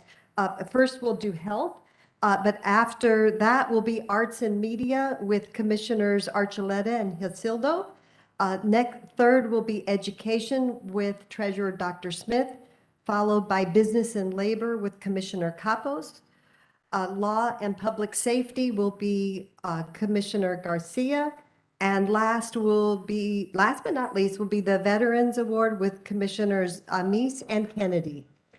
So with that, I would like to welcome Commissioner Dr. Bobby Emitu to present the next award. And Dr. Lopez and Patricia Lopez. Thank you.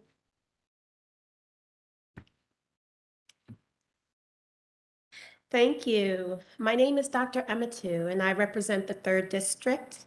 And today we will be honoring a very special woman in the health category, Kelly Todd Griffin.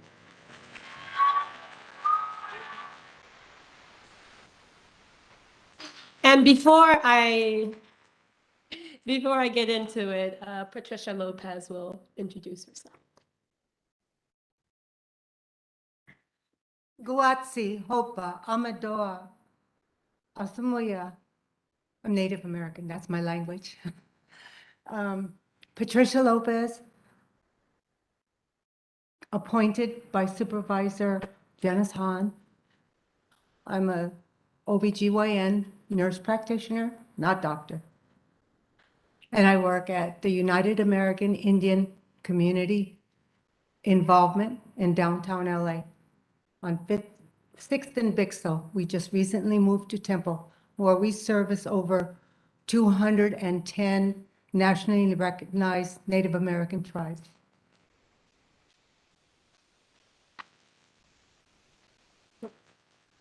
And I just want to say how impressed I am with all our honorees and all of you who are here today. I'm sure you work in your communities and get very little recognition, but in your heart, you know you are doing the right thing. And it doesn't matter who knows it. You know it. And continue your work. Asamuya.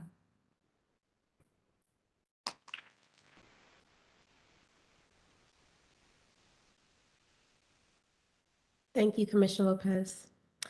So Kelly Todd Griffin has 25 years of results-driven experience in community engagement, strategy, growth, external affairs, marketing, and communications.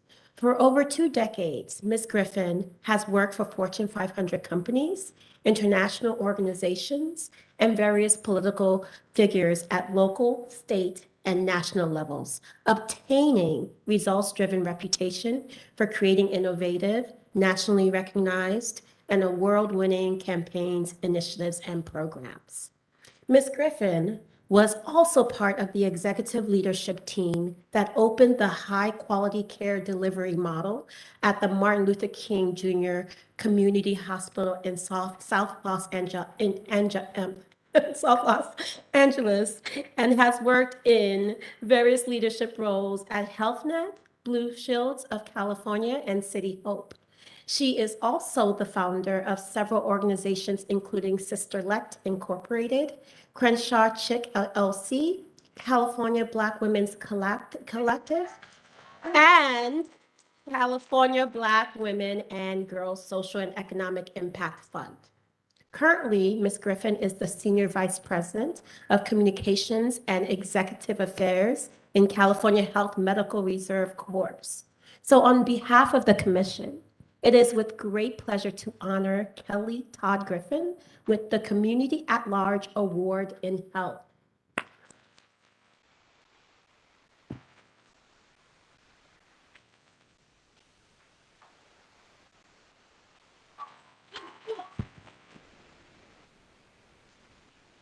Wow, this is really, oh, okay. This is really kind of overwhelming, but isn't God good?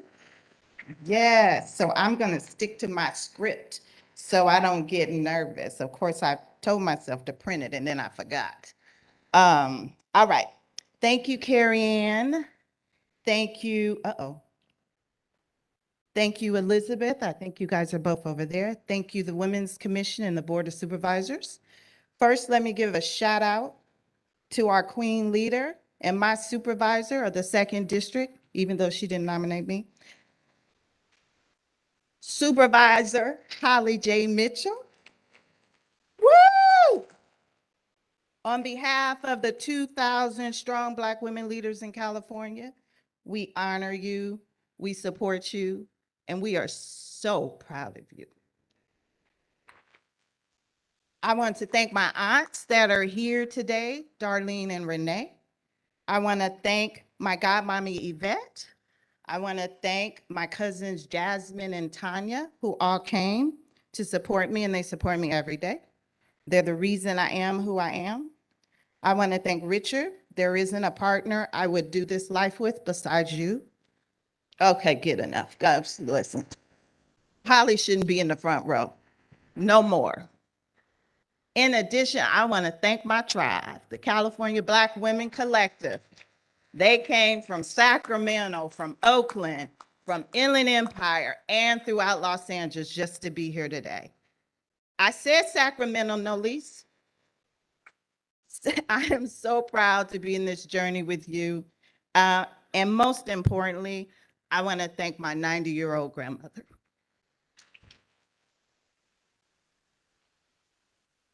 I said I wouldn't cry. Who's here with us today? Over 60 years ago, she moved to LA with my mother and my aunt. And she never dreamed that I, her descendant, would be standing here today. So I thank you for teaching me the importance of faith, the importance of badassery, the importance of believing in my brilliance, and the importance of God.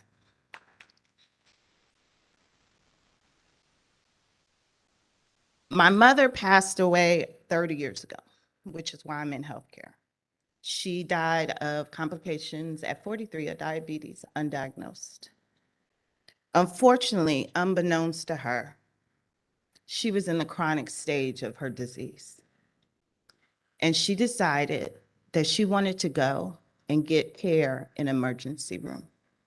So she went to the emergency room, but she made a decision to choose an emergency room that she thought would provide better care in Orange County versus one in Inland Empire. She went, they discounted her symptoms, they stabilized her, they sent her home. She went in a diabetic coma and she didn't wake up. So today, I make sure that I'm the voice at the decision-making table that understands our voice and make sure they understand our needs. And it is a journey. So as we rebound from COVID, as we look at what's happening with our reproductive rights, please don't forget that the voice of the Black woman is so important in the journey. And we can't continue a system that continues to create disparity gaps, that causes so many of us to die premature deaths. So I thank you, I appreciate you, and I'm very honored to receive this award on behalf of my mother, Dorothy Ann Todd.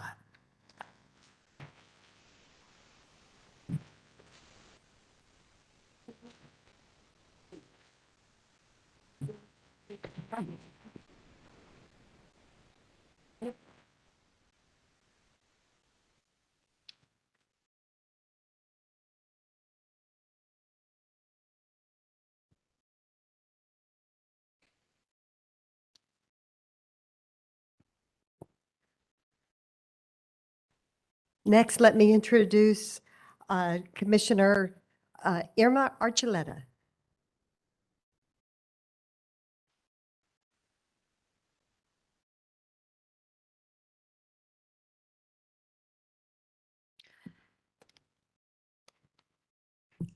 Oops.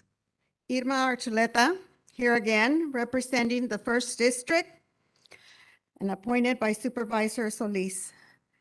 This year's Woman of the Year honoree in the Arts and Media category is Dr. Lourdes Ramos Rivas.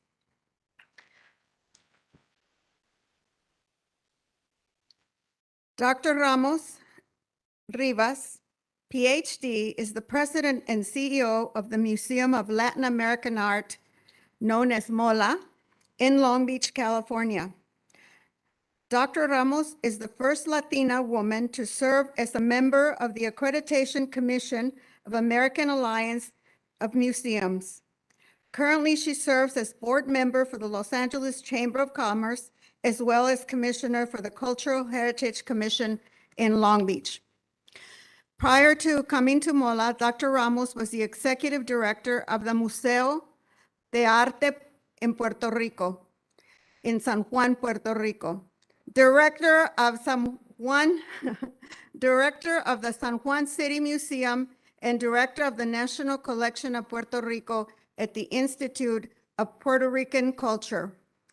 Dr. Ramos Rivas began her art career as a sculptor and earned a Bachelor's of Arts in Fine Arts from the Inter-American University of Puerto Rico, a Master of Arts in Fine Arts from Illinois State University, and a PhD in Fine Arts from University of Barcelona, Spain. The commission is proud to present to Dr. Ramos Rivas the Community at Large Award for Arts and Media. Un aplauso.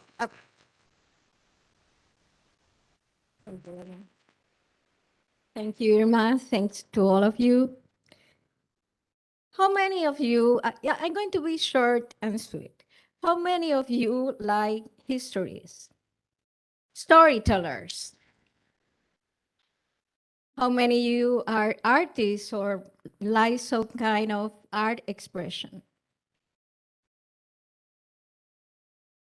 I hope see more hands up.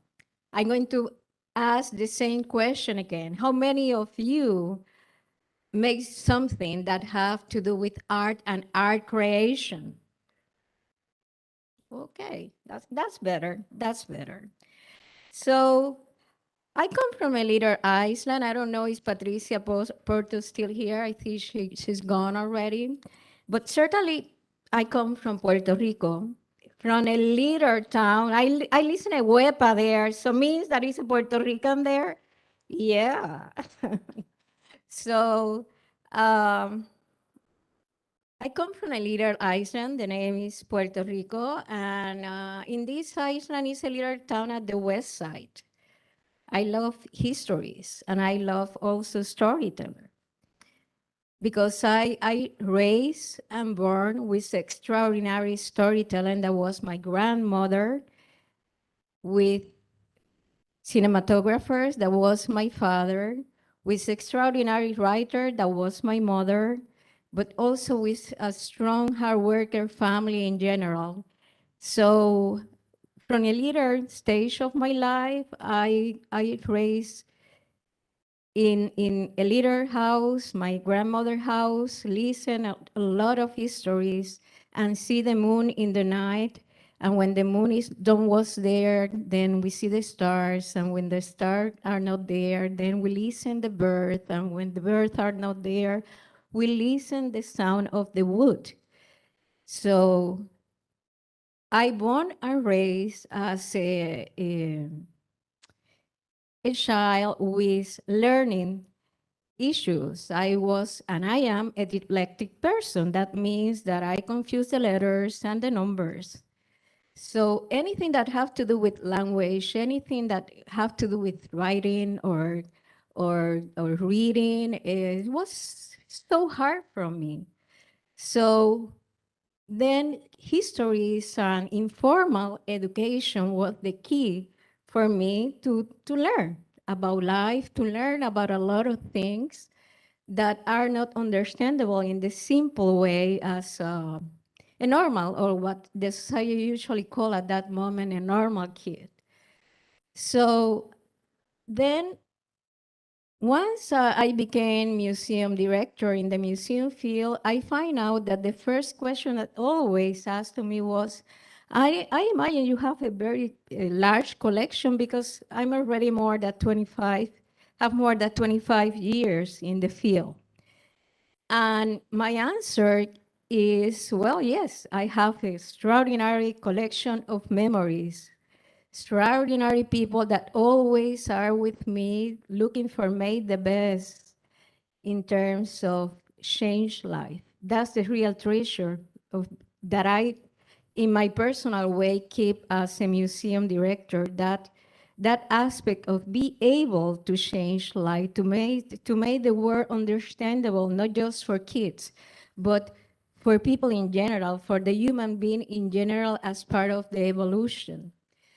So I just want to recognize today those who honor the creation process, those who's made possible the creative process for those human beings that are, like me, not able to learn in the same way that the social context usually envision or the traditional way. Because for me, be a museum director, especially of this museum direction right now at MOLA, the Museum of Latin American Art, is a real treasure because human beings are able to build up their own reality to dreams.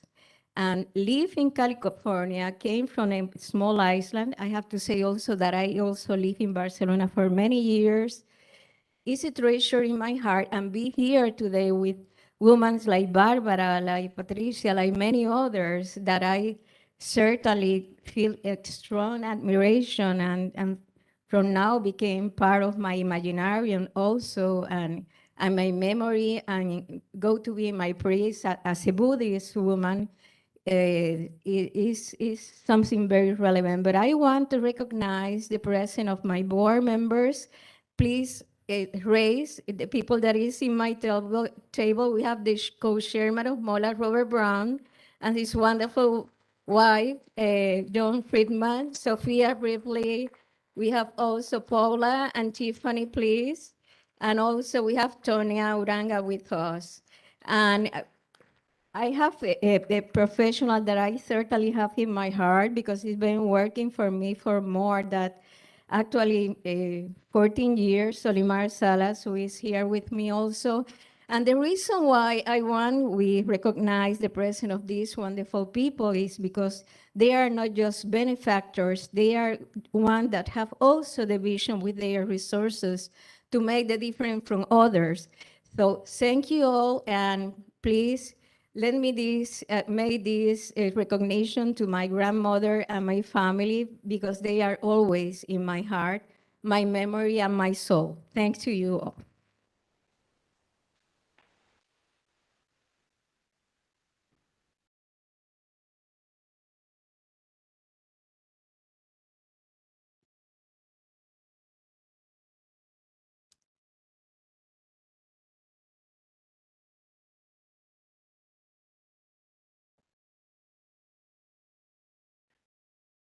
Good afternoon, everyone. It's just a pleasure to be around such strong, resilient women. I tell you, I thought I was going to miss today, but my mom was in the hospital. She was diagnosed with 2 aneurysms, and she wanted to see me today. So she came, she's here. The Lord allowed her to walk out that hospital on Thursday, and so I'm just blessed to be here so she can witness this. So thank you. Good afternoon. My name is Dr. Regina Smith, and I have the pleasure of being appointed by the Honorable Supervisor Holly J. Mitchell, who is also the chair of the board. We need applause for that.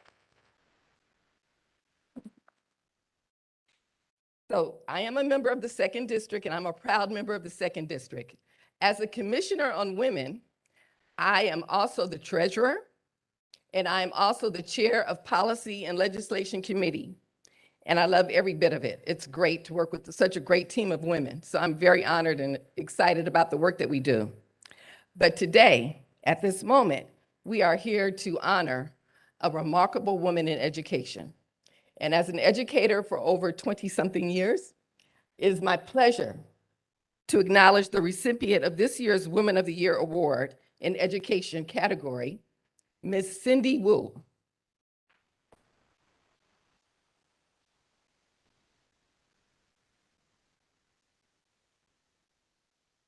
Cindy Wu is a trailblazer who has overcome many life challenges.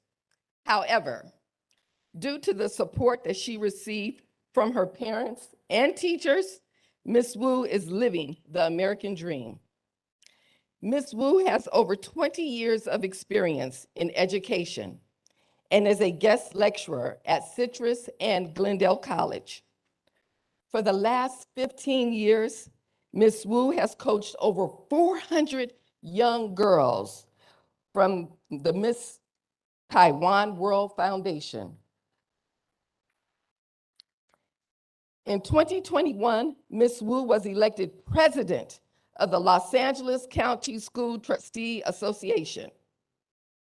She is active with the National Women's Political Caucus, El Monte Women's Club, and many other organizations empowering young girls and women.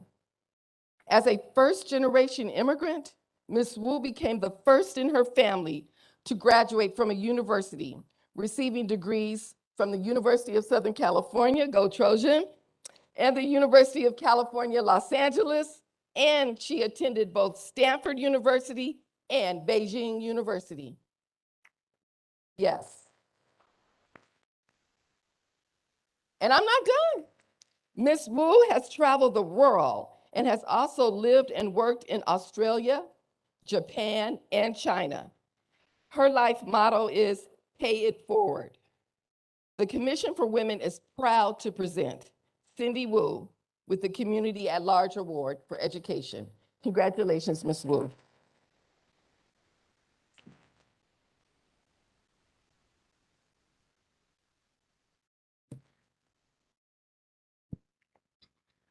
Thank you so much for the honoree, and thank you so much for this exciting award.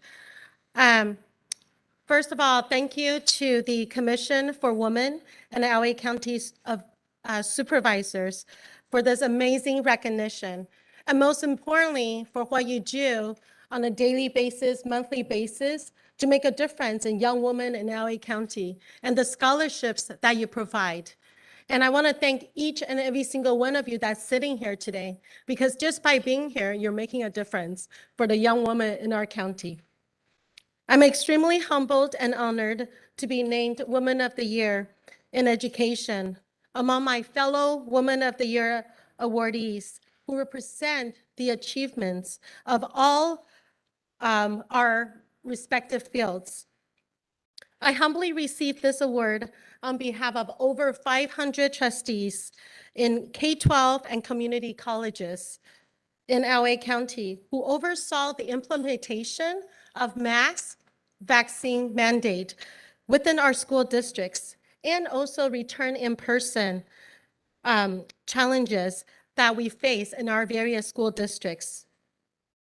During this pandemic, we all had to make some tough decisions. We all had to deal with various strikes that may be going on, various opinions. But it is up to us, all the elected officials in our county, to stand up for what we believe in, to look after our kids, and to ensure that our kids receive the best education that they can receive under their circumstances. All of the school districts are now dealing with learning loss and recovering from learning loss. And we're all working diligently to make sure that we can provide and make sure that our kids are receiving the best education possible here in LA County.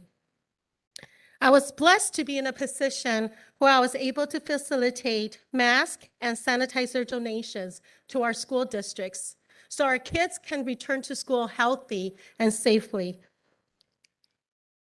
Most importantly, I was proud to empower our young girls to aim big during this pandemic through various programs, either virtually or in person, to be persistent, to believe in themselves, and to achieve that all they can achieve, to inspire them to overcome their circumstances, just like I have, and not to be limited by their environment.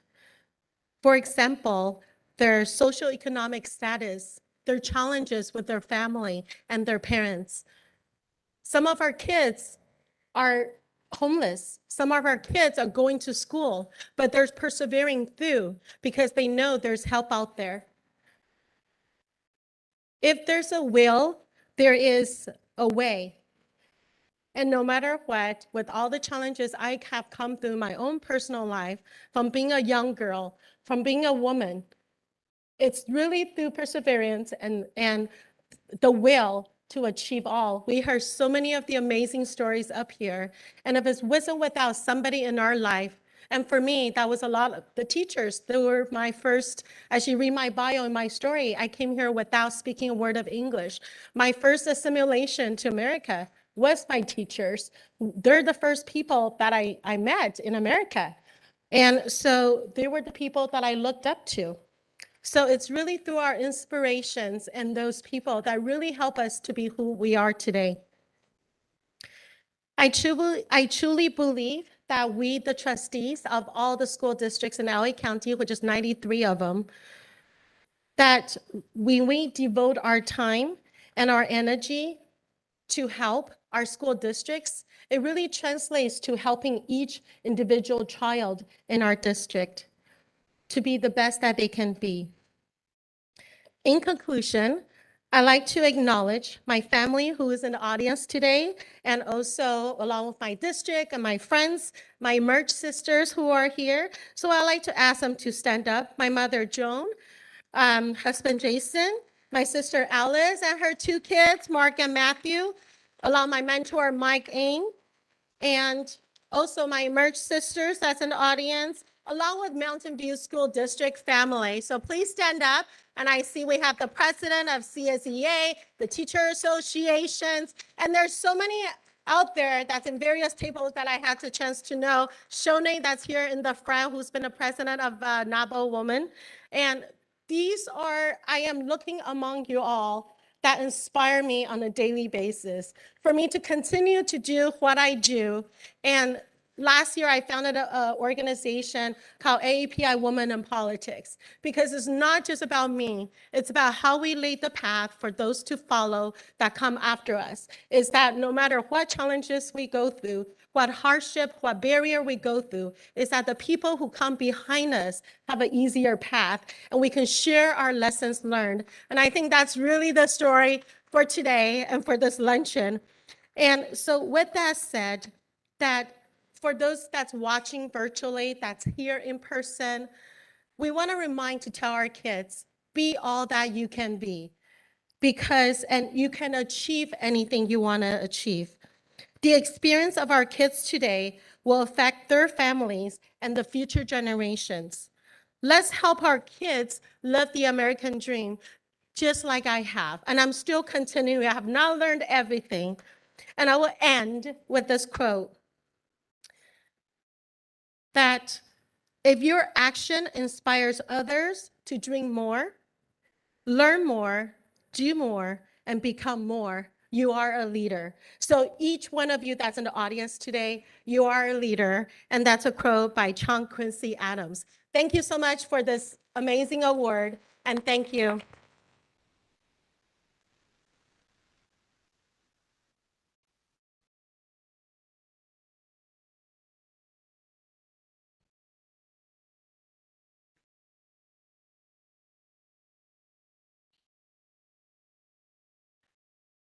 Good afternoon, everyone. My name is Barbara Capos, and I represent the 1st District, and I am chair of the Violence Against Women and Girls Committee, working with an amazing team to really bring awareness to this critical issue.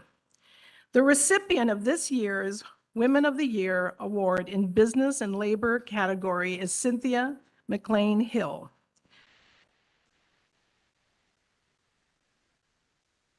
Cynthia McLean Hill is an active attorney and public policy strategist. She was elected president of the Board of Water and Power Commissioners on July 28, 2020. After serving as the board's vice president since September 5th, 2018, and following her appointment to the board by Los Angeles Mayor Eric Garcetti on August 15, 2018.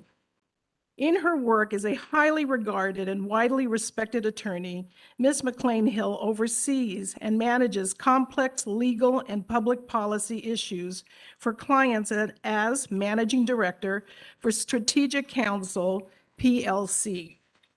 In a survey of 65,000 area attorneys, Ms. McLean Hill has been consistently named one of the Southern California's super lawyers, a distinction reserved for the top 5% of the state's practicing attorneys. Absolutely.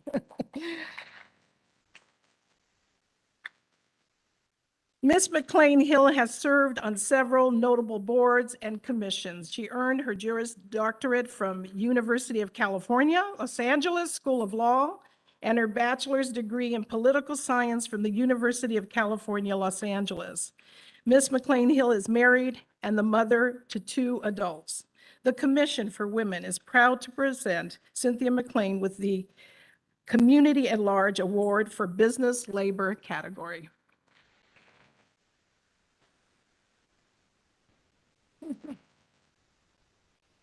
Thank you all very much. I have to update my bio just a little bit. I now have an 11-month-old granddaughter, so I don't want to leave her out. That's exactly right. You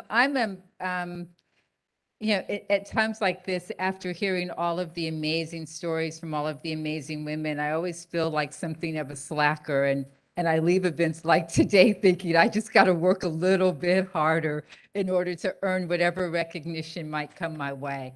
I'm particularly pleased to be here today on behalf of the other all-female board in the County of Los Angeles. The board of the Department of Water and Power Commissioners is overseen by 5 women, and we're very, very proud of that. We even beat the Board of Supervisors by just a little bit. So, and it's not chump change. I mean, we're not LA County, but we are 10,000 strong in terms of our employees, and oversee a budget that's, you know, kind of hovers around $7-8 billion. So we're very proud of that. I'm also here pleased to be recognized in the category of business and labor. Among the things that's so critically important about the Department of Water and Power is that it is for years served as a jobs generator in the County of Los Angeles. And I don't go more than a week without someone telling me that they had a father or a mother or a brother or a sister who worked at LADWP.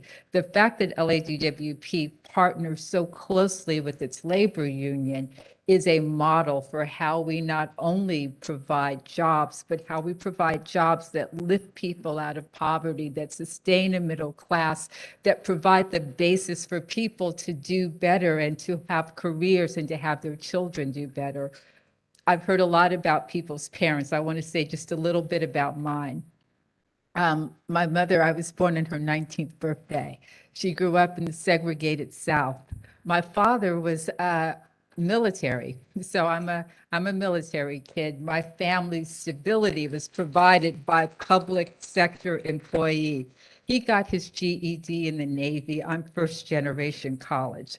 I think it's important to say that to all of the young women who are getting scholarships today, that wherever you are, wherever you start, you can be and do anything. It's important to believe that.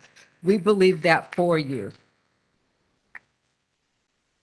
Yeah, it seems a little strange every now and then lifting up a public agency like DWP. I mean, what do? They just get you water and power, except we learned how critical water could be during the pandemic and how important it was for people to keep their services on.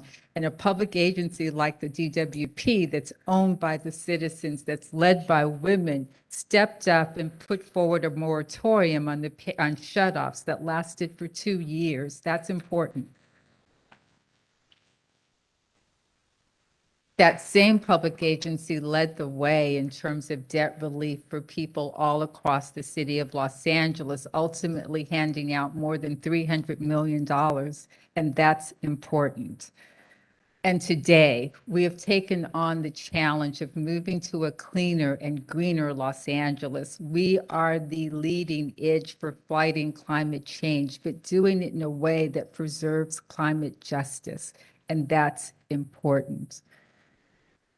I want to say to you that there's a lot about giving back, and I believe in that. I have to tell you, though, that right now, given the challenges that we all face, and it seems that time's so very dire, and Supervisor Kuehl mentioned being part of the struggle well before there was a Roe versus Wade. So knowing of darker days, I want to say to you that what we stand on and what we have to believe and what we have to recognize even in this moment, that our beliefs, our hopes, and our aspirations are possible. We have 5 women on the board of supervisors.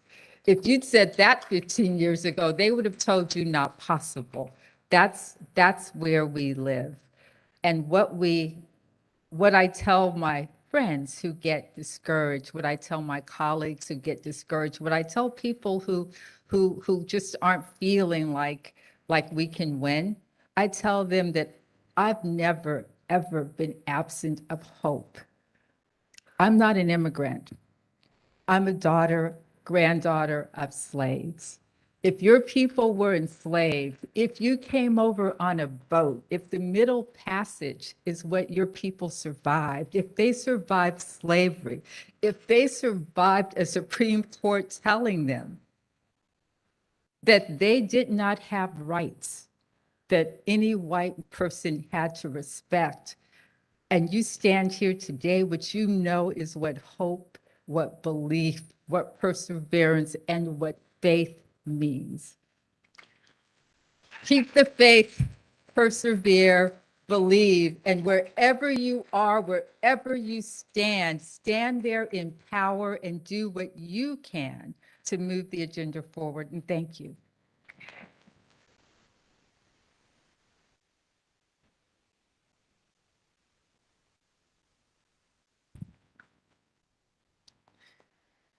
You guys are really hanging in there. Give yourselves a round of applause. We are almost done.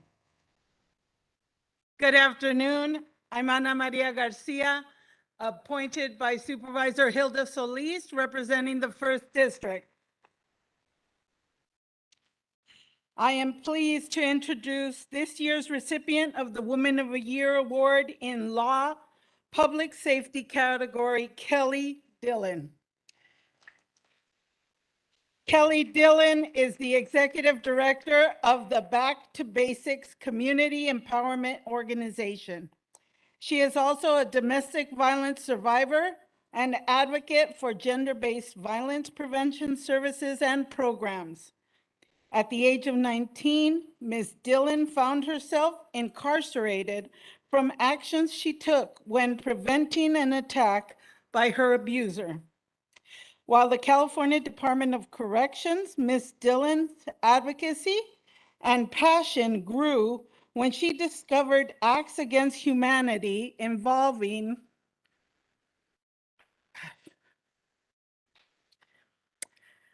forced and coercive sterilization of women in prisons.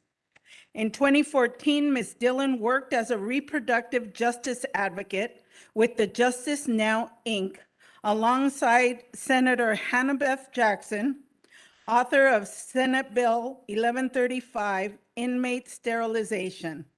That same year, Senate Bill 1135 was signed into law banning unlawful and non-consensual sterilization of California prisoners. Later in 2021, Ms. Dillon's contribution to Assembly Bill 1007 helped Governor Gavin Newsom sign into law his 2021-22 budget, the Reparations and Compensations Program for the survivors of forced sterilization. Ms. Dillon continues her journey to volunteer time and effort to eradicate violence against women and in our communities. The Commission for Women is proud to present Kelly Dillon with the Community at Large Award for Law and Public Safety category. Congratulations. Thank you. And thank you. Peace and bless. Oh, look, that's my crew right there. That's my crew. Peace and blessings be upon everyone today. And I just want to say, for those who did hang in to the end, thank you so much for your love, your support, and your consideration to stay.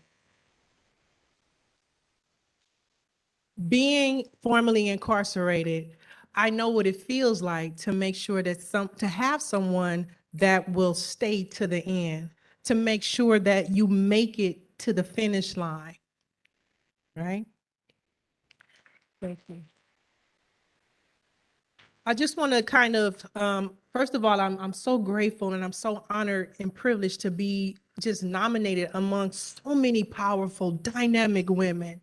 But I want to just say that being a 19-year-old girl who was incarcerated at the time, facing injustices from the criminal system, not looking at domestic violence and what survivorship actually looks like, also being a survivor of state violence, I never thought that my life could be this. I never thought my life could be this. And so the women that sat at my table was the women that when I came home after 14 years of incarceration, they poured into me. Eve Sheedy, Candy Lewis, Evangelist Georgia Horton, Danielle Killian, they poured life into me. They poured what I could be. They showed me the potential of my future. And so I just want to say that I cannot stand there without honoring the women who helped me get there. But I just want to say, to keep it short, because we have one more honoree to come, I just want to say thank you. I appreciate it. And I think I'm being called to just say this last thing is that women's reproductive rights are under attack right here, like never before. Like never before. And I think that at this point, it's not so much about like courage. Sometimes we get in a position where we're called to a higher purpose than ourselves. But right now we are in a moment, a dispensation of time when we are called to do what's right for humanity, not because of race, not because of gender, because the existence of humanity is on the line. And so I just want to say thank you and please do the right thing.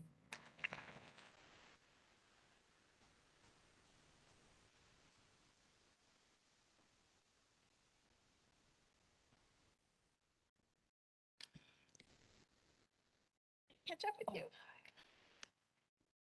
Okay.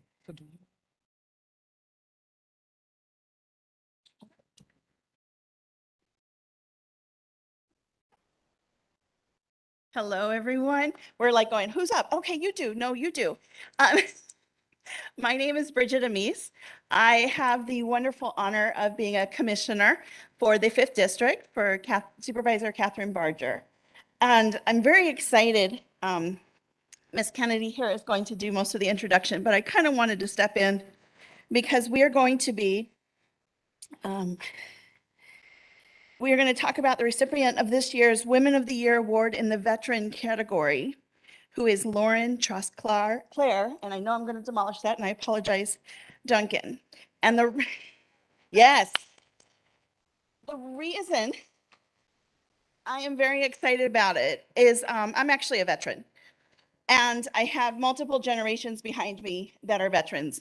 I have a daughter and a son-in-law that are currently active duty with Army, and I am reading through her information, which you're about to hear. I am just amazed. So I'm going to step back, and Ms. Kennedy, Commissioner Kennedy, is going to do the introduction. Thank you. Good evening. And as you stated, we're both appointed by Supervisor Catherine Barger of the 5th District. So let us proceed. Mrs. Lauren Tosclair Duncan is the director of the Bob Hope USA. As a graduate of the University of Phoenix and enrolled of a current MBA, MPA program of Liberty University, Mrs. Trosclair Duncan is a nonprofit leader with a portfolio in military programs and employment services for military members. She served as the director of the Red Cross, services to the armed forces, and international services for the Los Angeles County and the civilian liaison. Reporting directly to the commander of the Department of the Army, she is also the first to earn over 8,000 volunteer hours with the United States Army and has served on the various advocacy bodies for service members and their families. Mrs. Trosclair Duncan is from a military family, with her father being a former member of the Matford Point Marines and a Korean War veteran. Her brother is a Navy veteran, and her husband of over 25 years, CPT retired in USAR, is a retired Army officer. She is also the proud mother of Ryan and Kate Duncan. The Commissioner for Women is proud to present Lauren Trosclair Duncan with the Community at Large Awards in the Veterans category. Join me.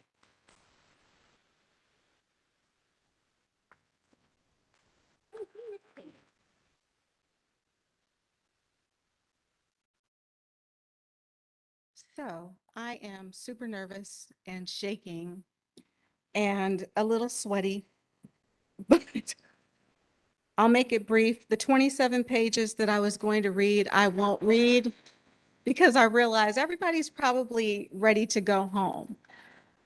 But I really don't want to go home yet, so I'm going to hold you all hostage for a little bit longer. I want to thank the supervisors first with a special shout out to Holly Mitchell, representing 9000119, 90035, all of that, second district.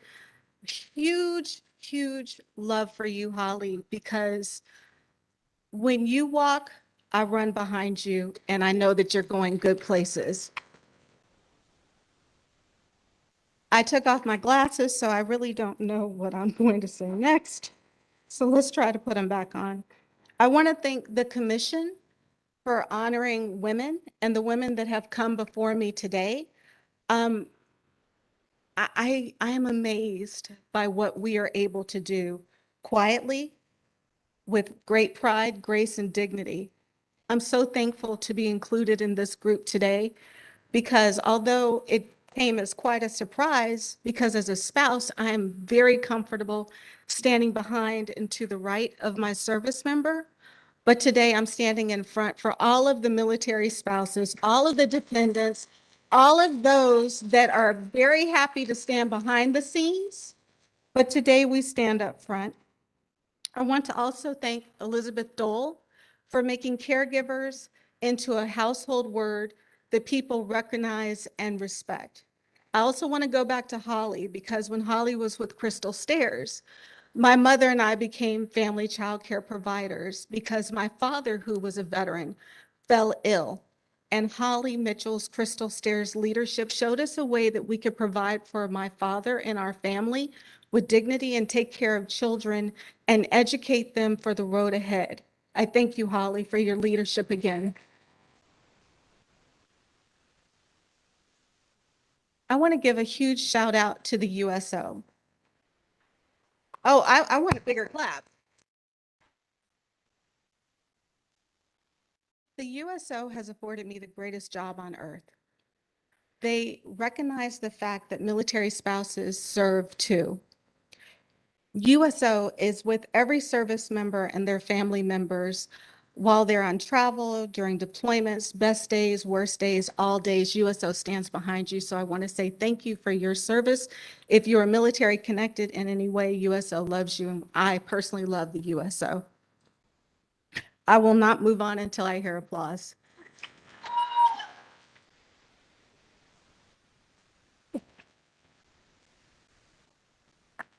Again, I'm overwhelmed and thankful to be counted among these women that have walked before me. I'm so thankful to be part of this new tribe. To all of you, I'm going to hit you up on LinkedIn. Don't act like you don't know me because I'm a woman of the year too.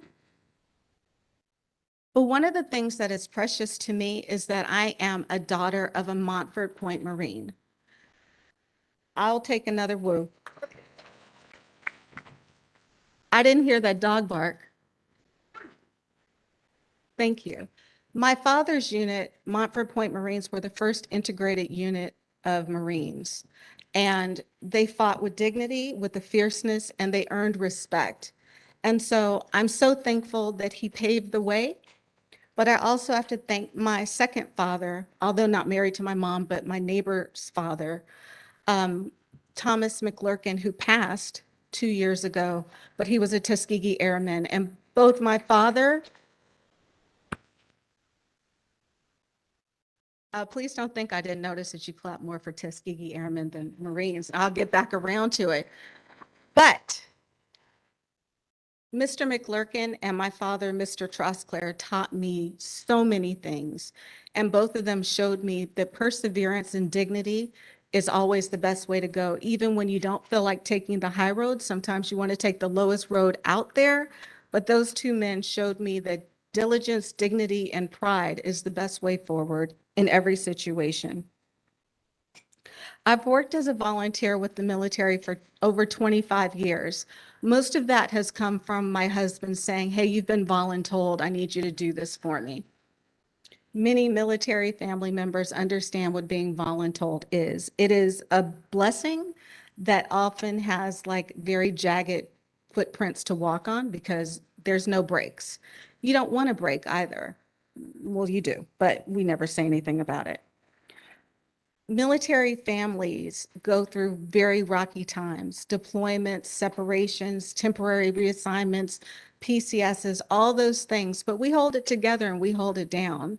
Even when we feel down and we feel like crying in the shower, we keep a stiff upper lip because we know that people depend on us. I really want to thank you guys again for allowing me into the room, giving me a seat at the table, and holding your arms open to give me love. Almost done here because I can't really see what I wrote down.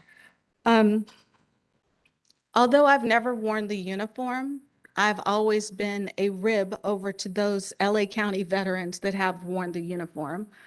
I'm a fiercely protective advocate for every service member, their family member, and veterans in all of LA County. And if you let me in your county next, I'll be one there too. Because miles don't matter, I have gas in my car. And I'm not afraid of a challenge. And anyone who knows me knows that I will stand up to a challenge. I will smile and I'll say, what's your next punch? Because that one didn't even hurt. What's up next?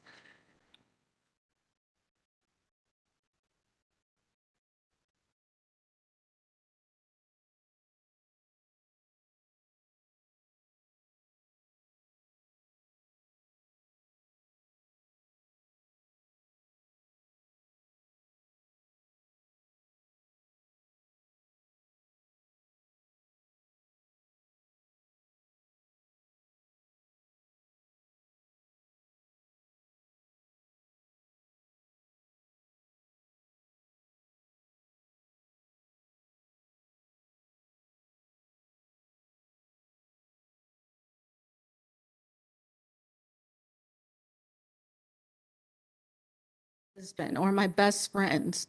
And I'm fiercely loyal, protective, and I am truly thankful and blessed. I want to wrap up to thank my tribe that has always welcomed me with open arms. There have not always been open arms for me. It's okay. I take the hugs from those that give them, and I will charm the pants off of those who don't want to give them. I will get to you, and I'm not afraid. But I want to thank my tribe, starting with Dennis Tucker, who nominated me for this award, but didn't feel as though he should tell me that he nominated me for the award. So it came as a surprise. I want to thank Bob Kirchen, my big boss at USO. I want to thank Janet Chen, who has been a sister to me since I first met her, a kindred spirit that I didn't know found me before I found her. Stephanie Stone, who's right there looking at me next to Janet. Both of them are amazing women who have always shown me grace and welcome. Larry Vasquez, I don't see where you are because these are readers. Okay, thank you. Larry has told me some of the funniest stories that I could ever hear and has always been incredibly welcoming, supportive, and really one of those people who always has a good answer, even when I'm complaining, which I tend to do. I want to thank Sergeant Major Cook, who's standing in the place of my father today. Let me hear that dog bark.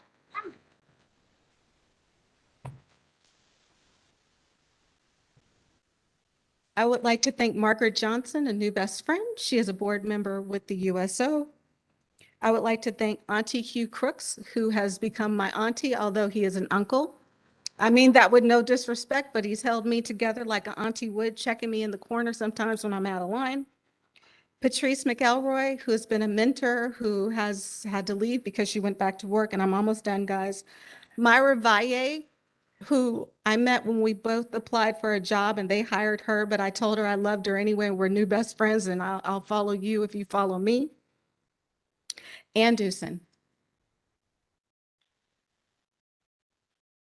Ann Dewson has shown me what it is to walk through fire and come out not only smelling like flowers, but with the most dedication and love I've ever seen. Ann, I love you, even though you don't respond to my text messages quick enough. I'll call you out, you know that.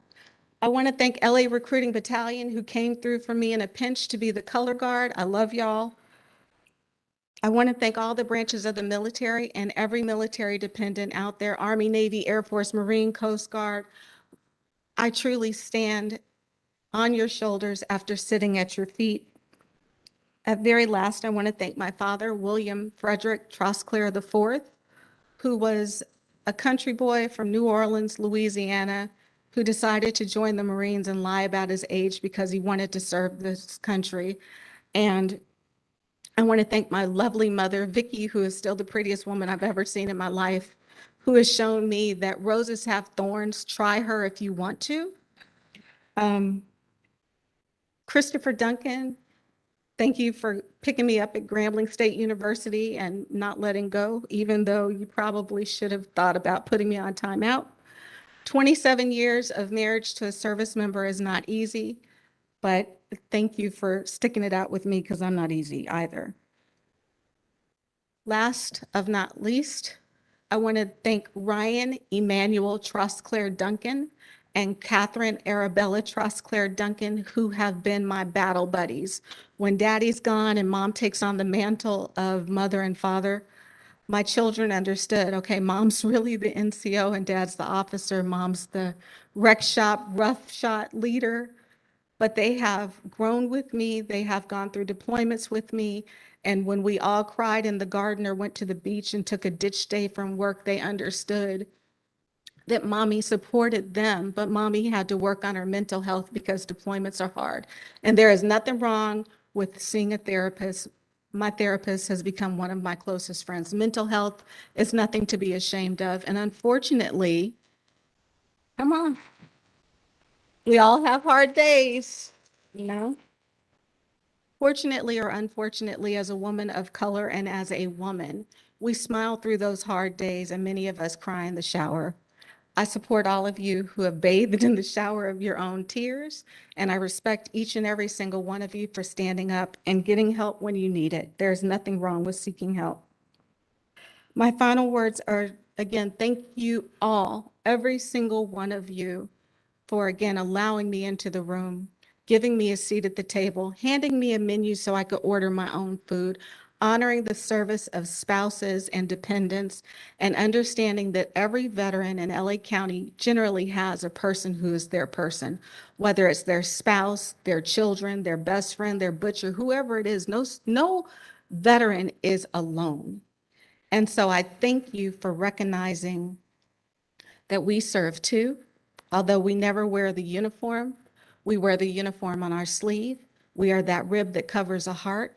We are absolute fiercely and loyally, I want to say, badasses, but I was told not to curse because I throw curse words like confetti. But thank you. Thank you, each and every one of you. Thank you.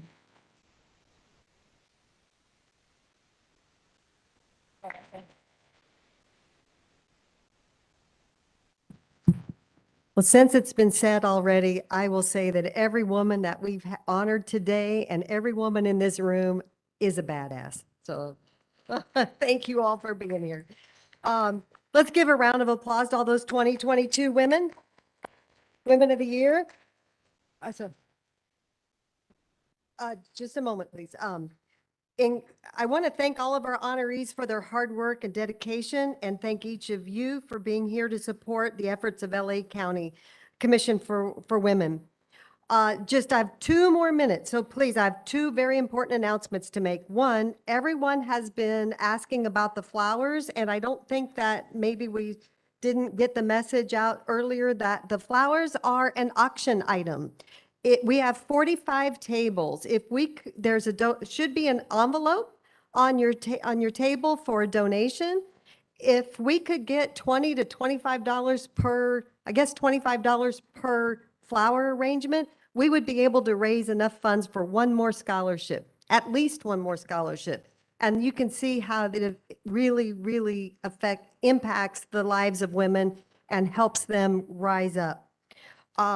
Lastly, I want to announce our silent auction winners. So those of you who have not received your silent auction information yet, very quickly, I'll just go through the names. I have the list, or they have the list outside as well. Patricia Kelly, Irma Archuleta, Jane Templin, Dear Foreman, Janet Chin, CJ Lewis, Patricia Kelly, I think you've won more than one. Lane Siklos, Luis Pardo, Renee Frazier, Tanya Jocko, Gloria Davis, Lindsay Havro, Robert Brown, and Margie Granado. So if I called your name, you've won an award. With that, I just want to make sure that you have all enjoyed today's program. Thank you all for your contributions. Have a wonderful afternoon, and we'll see you next year.